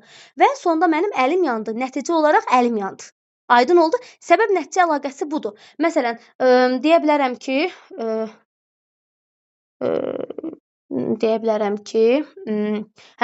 külək əsdiyi üçün evin damı aşdı. Məsələn, evin damı necə deyim, qopdu. Səbəb nə üçün? Külək aşdığı üçün nə oldu? Evin damı qopdu. Səbəb və nəticə əlaqələr. Uşaqlar bunları körpəlikdən bilməlidirlər. Uşaq deməyəcək ki, evin damı qopdu çünki külək əsdi. Yox, daha doğrusu evin damı qopdu, külək əsirdi. Biraz əlaqəsizdir də. Birinci nə gəldi? Birinci nəticəni qoydu, sonra səbəbi gətirdi. Məsələn, əlim yandı, qəfədan isti idi.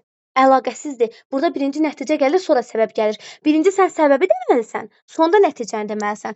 İndi gəlin bura baxaq. Deyir ki, səbəb-nəticə ardıcıllığını deyir, uşağın deyir, səbəb-nəticə ardıcıllığını izləməsi üçün tərbiyəçi müəllim onu necə istiqamətləndirməlidir, necə suallar verməlidir? Baxaq. Bunu edən zaman nə düşünürdün? Bunu edən zaman deyəndə sırf həmin andan söhbət gedir müəllimlər.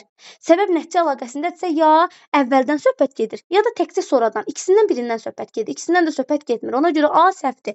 B, bunu etməyinin məqsədi nə idi? Yenə də birmənalı şəkildə bunu etməyinin məqsədi nə idi? Yəni səbəb-nəticə yoxdur burada. Ümumiyyətlə səbəb-nəticə əlaqələrinə aid heç nə yoxdur.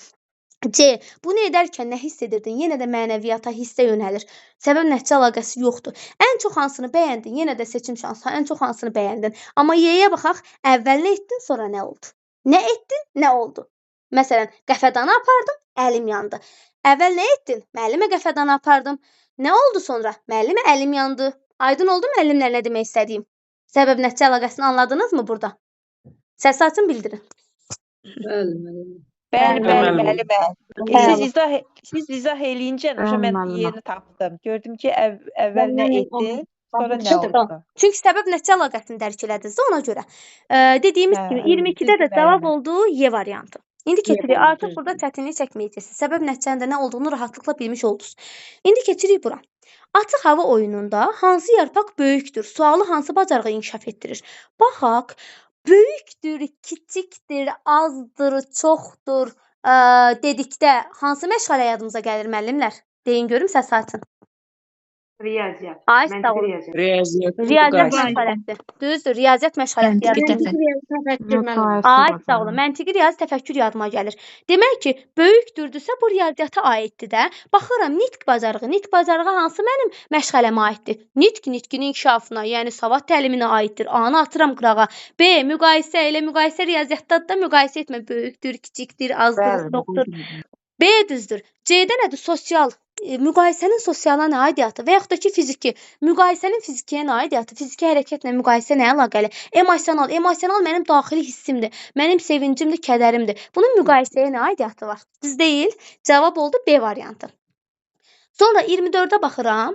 Tərbiyəçi müəllimin sualları uşaqları yalnız bəli, xeyr cavab variantlarına təhrik edir. Aşağıdakı fikirlərdən hansı doğrudur? Baxın, tərbiyəçi müəllimin deyir sualları uşaqları yalnız ya deyir bəli deyir uşaq, ya da deyir xeyr deyir uşaq. Yəni bu variantlara təhrik edir də. Aşağıdakı fikirlərdən hansı doğrudur? Deyir ki, nəzakət qaydaları öyrədilir. Baxın, nəzakət qaydaları öyrədilir. Uşağı, yəni müəllim deyir elə suallar verir ki, uşaq sonda ya bəli deyir, ya xeyr deyir. Yəni açıq sual vermir də. Başa düşürsünüz, deyirəm ki, məsələn, o qələmi yerdən götürdün, deyir, hə. Və yaxud da ki, deyirəm ki, uşaqlar, şəkildəki nədir? Deyir ki, məsələn, uzunqulaq. Baxır, deyir, uzunqulaq. Qısa deyir. Yəni, tərbiyəçi müəllimə ancaq, deyir, qapalı suallardan istifadə edir də. İdrakdır bu bir növü. İndi qoyuram bir qırağa.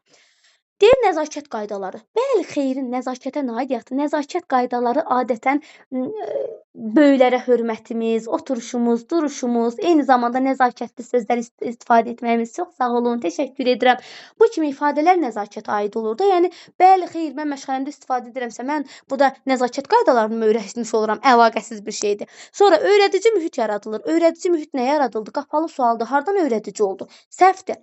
Sonra C-ni qoyuram qırağa. D-yə baxıram. D sosial bacarıqlar inkişaf edir. Hardan sosial bacarıq inkişaf etdi? Mən məşğələ keçirəm və orada bəli, xeyirdən istifadə edir ancaq uşaqlar. Mən elə sual verirəm ki, uşaq ancaq ya bəli deyir, ya xeyir deyir. Heç nə demir. Deyirəm ki, məsələn, uşaqlar bunu başa düşdünüz? Müəllimə, bəli. Uşaqlar bu gün öyrəndiyimiz tutaq ki, necə deyim, maraqlı gəldi sizə? Bəli. Heç nə demirlər. Öz fikirlərini irəli sürmürlər. Açıq ifadələrdən istifadə etmirlər. Ona görə D də səhvdir. Uşaqlar suala daha aktiv və tez cavab verir. Xeyr, suala daha aktiv və tez cavab verməyi təlimin səmərəliliyi üçün yaxşı deyil axı. Yəni suala tez və aktiv cavab vermək də düzgün deyil. Ona görə cavab olur C variantı. Nitq inkişafı və düşünmə məhdudlaşır. Uşaq qısa konkret, bəli, xeyir deyir. Müəllimlər, niyə bu test imtahanlarını deyirlər ki, test imtahanları uşaqların deyir beyinlərini deyir açmır. Niyə açıq suallara daha çox yönəlirlər? Açıq sual insanı daha da inkişaf etdirir. Nitqini, dünya görüşünü, söz ehtiyatını. Amma qapalı suallar ya A, B, C-dir. İkisindən, üçündən birini götürürsən. Qapalı sual bir növü daha rahatdır və uşağı inkişafa aparmır. Bu da eyni zamanda nitqi məhdudlaşdırır. Çünki uşaq ancaq gün ərzində bəli, xeyir deyir. Müəllimə nitqini məhdudlaşdırdı mı? Bəli. Çünki uşaq çox danışmır. Və düşünmə məhdudlaşdırır. Uşaq ancaq bəli, xeyir deyir. Amma müəllim ona açıq sual versə, uşaq başlayacaq düşünməyə. Müəllimə deyəcək ki, uşaqlar, bugünkü məşğələmizdə maraqlı sizə gələn nə oldu? Artıq uşaq öz subyektiv fikirlərini irəli sürəcək. Burada bəli, xeyir deməyəcək axı. Bax, o artıq səmərəli təlim adlanır. Müzakirə iş usuludur, unutmayın bunu da. 25-ə də baxaq. Sərbəst fəaliyyət zamanı tərbiyəçi müəllimin həddindən artıq... Cavab nə oldu müəllimə? Müəllimə, cavab C variantı. 24-də. 25. Sərbəst fəaliyyət zamanı tərbiyəçi müəllimin həddindən artıq müdaxiləsi hansı nəticəyə gətirib çıxardır? Baxın, sərbəst fəaliyyət zamanı tərbiyəçi müəllimin həddindən artıq müdaxiləsi. Uşaqlar sərbəst iş görürlər, mən də həddindən artıq gedirəm, gəlirəm, müdaxilə edirəm, gedirəm, gəlirəm, müdaxilə edirəm. Burada nə olur? Deyir, uşağının müstəqilliyinin azalması. Bunu qoyuram qırağa, izah edəcəm. B-yə baxıram. Deyir ki, fiziki inkişafının sürətlənməsinə. Mən müdaxilə edirəmsə, gəlib siz test yazırsınız, mən dəqiqə başı sizə müdaxilə edirəmsə, sizi əsmə tutacaq, yəni sizi bir necə deyim, məsələn, nəzarətçidir imtahandasınız, gəlir tez sizə nəzarət edir, müdaxilə edir, düz eləmədiniz. Sizi istər-istəməz bir həyəcan, bir müstəqilliyiniz əlinizdən alınacaq, yəni bir rahatlığınız gedəcək, həyəcan basacaq, fiziki hərəkətiniz aktivləşməyəcək axı, fiziki inkişafınız sürətlənməyəcək axı. Yəni düzgün deyil. Daha da əksinə fiziki inkişafınız azalacaq. B səhvdir. C. Nitq bacarıqlarının inkişafına deyir, gətirib çıxardır. Mənə tez-tez müdaxilə olunsa, mənim nitqim hardan inkişaf edir? Mənə sən sərbəstlik vermirsən axı. Sən sərbəstlikdə mənə tez-tez müdaxilə edirsənsə, mənim nitq bacarığım inkişaf etməyəcək, daha da azalacaq. D variantı. Sosial bacarıqların inkişafına. Sosial bacarıqların deyir inkişafına. Bu da yanlışdır. Sosial bacarıqların inkişafına gətirib çıxartmır. Sosial bacarıqların inkişafına ümumiyyətlə gətirib çıxartmır yazılmalıydı. Yəni çıxartmır. Yəni sosial bacarığı məhv edir. Bir sözlə öz güvəni, inamı öldürür uşaqlarda. Sosial bacarıq da səhvdir. Yəni riyazi dil bacarıqların azalmasına. Burada riyaziyyatdan söhbət getmir axı. Burada sərbəst fəaliyyətdən söhbət gedir. Baxın, sərbəstlikdən demir riyaziyyat məşğələsi. Deyir ki, sərbəst bir fəaliyyət fərq eləmir də, oyundur, didaktik oyundur, rol fərq eləmir. Uşaq istədiyi oyunla məşğul ola bilər də sərbəst oyunda. Və burada da həddən artıq tərbiyəçi müdaxilə eləyəndə nə olur? A variantı. Uşağın müstəqilliyinin azalmasına. Çünki uşaq müstəqil ola bilmir. Uşaq ancaq nəzarət altında olur və bu da uşağın özünə inamını öldürür. Aydın oldu müəllimlər testlər sizə? Ümid edirəm ki, qəşəng başa düşdünüz. Çox gözəl başa düşdüm. Çox sağ olun, çox bəyəndim. Gözəl başa saldınız müəllimə. Əla, əla. Mən də ümid edirəm ki, qəşəng anladınız. İnanın, yəni saat neçə oldu? 11-in yarısı deyə, yəni saat 9-un yarısı. Müəllimə, 21-ci sualda hansı variant oldu? 21-də. Müəllimə, indi geri dönüş edib baxım görək bir dəqiqə. C, bəli. Mən onları cavab kimi yazıb qrupa göndərərəm. Daxil olun, baxa bilməyənlər də baxar. Dediyim kimi, yəni qrupa. Siz sağ olun. Məncə, yəni çox qəşəng başa düşdünüz. Çətin, yəni nəsə olduğunu düşünmürəm. Yəni rahat özdə sırf öz təcrübənizə, öz praktikanıza əsaslanaraq başa düşdünüz. 25-də. Aha. Buyurun. Asan suallar idi. Çox elə çətin Çətin suallar deyil deyildi. müəllimə, çətin deyil. Bir neçəsi orada biraz belə çətin gəlir müəllimlərə. Məsələn, variant oxşarlığı, amma çox rahatdır. Yəni həqiqətən də o fəlsəfəni bilən müəllimə. üçün çox Çətin rahatdır. deyildi. Heç inanın mənə, Yəni mən o PDF var ha, o 23 səhifəlik PDF. İnanın ki, o yəni necə deyim sizə, onu heç oxumağınıza ehtiyac yox idi. O çərçivədən götürülüb onların hər biri. Plan da oradadır, açıq hava oyunu bir dənə əlavə olunub ora, başqa heç nə. Yəni Ayda müəllimə, çox sağ olun diqqətiniz üçün təşəkkür eləyirəm. Çox sağ olun müəllimə, çox sağ olun. Ayda müəllimə, əlavə tapşırığınız, sözünüz yoxdursa mən çıxmaq istəyirəm. Buyurun müəllimə, buyurun. Bəli, tapşırıq göndərəcəm. Elə mən də dərsə gedirəm. Buyurun. Sağ olun müəllimə, siz sağ olun. Belə müəllimlər, sağ olun. İndi sualları göndərəcəm. Xeyrə qarşı. Buyurun müəllimə. Müəllimə, mən sizin fikrinizi bilmək istəyirəm. Mən o imtahana girə bilmədim, girmədim də dedilər bizim üçün deyil. Ancaq da onun PDF-ini atmışdılar. Mən orada yazdım, amma heç bir yəni qrupda da iştirak eləmirəm də ödənişlilərdə. 19 dənə düzüm çıxdı, düz oldu da məndə. Elə bunu yəni bu necə nəticədir? Elə bu PDF-ini atmışdılar bunu. Hə də bu 25 dənədən. 25 dənədən 19 heç bir təlimdə iştirak etməməyinizə görə yaxşıdır, əladır deyə bilərəm. Yəni elə sizin o nətər deyim, ödəniş sizə qoşuluram. Yəni oradan buradan da belə. Öyrənin. Yəni nə qədər çox öyrənsəz bir o qədər faydalıdır. Əsas odur ki, yüksəkdən tutun ki, maaşınız artsın, yüksək faizlə alasınız, əziyyətinizə dəysin gəlirinizdə. Sizin fikriniz fikriniz mənim üçün çox önəmlidir. Çox sağ olun. Buyurun, axşamınız xeyir. Müəllimə, axşamınız xeyir. Necəsiz? Axşamınız xeyir. Müəllimə, mən linkə girə bilmədim, amma bizə tapşırıq verilməmişdi. Amma kaş girəydim. Amma siz istirada paylaşmışdınız. Sualları hamı düzgün cavablandırmışdı. Amma 19-cu sualda Telegramda paylaşmışdılar. A variantı götürmüşdülər. A nə əlaqə? 19 biri Y götürür, biri A götürür. Onun düzgün cavabı D-dir. 19-dan Amma hamısı düz eləmişdim. Mən sizin təlimə qoşulmuşdum, yazdadır. Hansı müəlliməsiz? Diniyaz müəllimə. Hə müəllimə, xatırladım. Bəli, xatırladım. Keçən il, hə. Hə.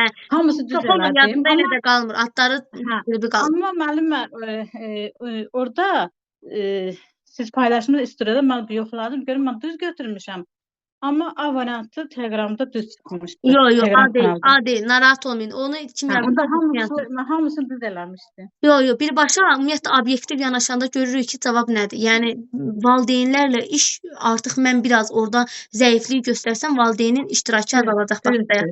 Mən sevinirəm ki, düz götürmüşəm. Yəni kim cavabları düzgündür. Bəli, buyurun. Üzr istəyirəm. Bu imtahana indi suallar belə düşəcək, imtahan sualları yoxsa necə? Yox, biraz çətin. Bunlar asan testlərdir. Bunlar primitiv suallardır. Situativ çox düşəcək. Situativ suallar. Situativ həm uzun situativ. Amma onlar inanırsınız, onların hər birini ancaq siz test işləmə texnikalarına qəşəng öyrənə bilərsiniz. Variant çıxmayla, təhlil eləməklə, vaxta qənaətlə, məntiqlə. Yəni elə müəllimlər var ki, inanın ki, yəni baxırsan ki, dərsi tam bilməyib, amma test işləmə texnikasını onu elə gözəl tapır ki, hansı ki uyğunluq, uyğunsuzluq, doğrunun altında doğru, yanlışın altında yanlış testləri var ya. İnanın ən rahat testlər onlardır. Ən rahat testlər onlardır. Mən sizə bunu deyim. O A, B, C variantlı olan testlərdənsə ən rahatı o böyük həcmli olan testlərdir. Çünki orada o qədər açar sözlər var ki, o qədər belə cümlələrdə mənim insanın gözünə batacaq belə cümlələr, fərqlər yazılır ki, yəni fərqli belə deyim də situasiyalar yazılır ki, avtomatik bir cümləsində tapmasan da düşürsən aşağı ikinci cümləsində cavabı tapa bilirsən. Çox rahatdır yəni. Uyğunlaşdıranda da ümumiyyətlə yəni açar məqamları bir-birinə uyğunlaşdıranda çox rahat olur. Yəni biz dərslərdə hər dərs 30-40 dənə test müəllimlərlə edirik yəni o testləri. Ona görə də nə qədər çətini bilsəz, o deyirlər çətinin işi bilən asan işin də öhdəsindən gəlir. Ona görə çətin işi daha çox yönəlin. Belə müəllimlər. Kim? Çox sağ olun müəllimə, gecəniz xeyrə, var olasınız. Xeyrə qalsın. İnşallah dərsləri izləmədə qalın. Başqa testlər tərtib eləyəcəm. Başqa testlər eyni zamanda. Səsləri bağlayaq. Bir dənə sözüm var. Yəni dərslə olacaqmı müəllimə? Necə? Dərslə olacaqmı yenə yoxsa yox? İndi yox müəllimlər. İndi bu günlük yekunlaşdı çünki dərs çox uzun çəkdi. Yəni mən bu qədər ümumiyyətlə. Olacaq, bəli. Siz qruplara müəllimləri əlavə edin, öz müəllim yoldaşlarınızı, linklərinizi paylaşın. Ödənişsiz linki də paylaşacağam və eyni zamanda bunu da vurğulayım ki, hal-hazırda ödənişsiz dərslər həftədə bir dəfə olmaqla və ya vaxtım olduqca 2 dəfə keçməklə bu ayın axırına qədər dəstək olacağam. Hansısa bir mövzunun izahını edəcəm, sual cavabını edəcəm. Həmin qarışıq sınaqlar işləyə biləcəyik, o Venn diaqramlarına əsaslanan uyğunluq uyğunsuzluq çox rahat olacaq. Yəni rahat öyrənəcəyik inşallah, dəstək olacağam. Sadəcə vaxtım çox azdır, əsas ödənişli dərslər çox olduğundan vaxt çox az tapıram. İnşallah amma vaxt olduqca dəstək olmağa çalışacağam. Gecəniz xeyrə qalsın. Dərsləri izləmədə qalın, qrupu izləmədə qalın. Mənim yoldaşlarınıza yönəldin. Xeyrə qalsın müəllimə. Çox sağ olun. Sağ olun, siz sağ olun. Gecəniz xeyrə qalsın.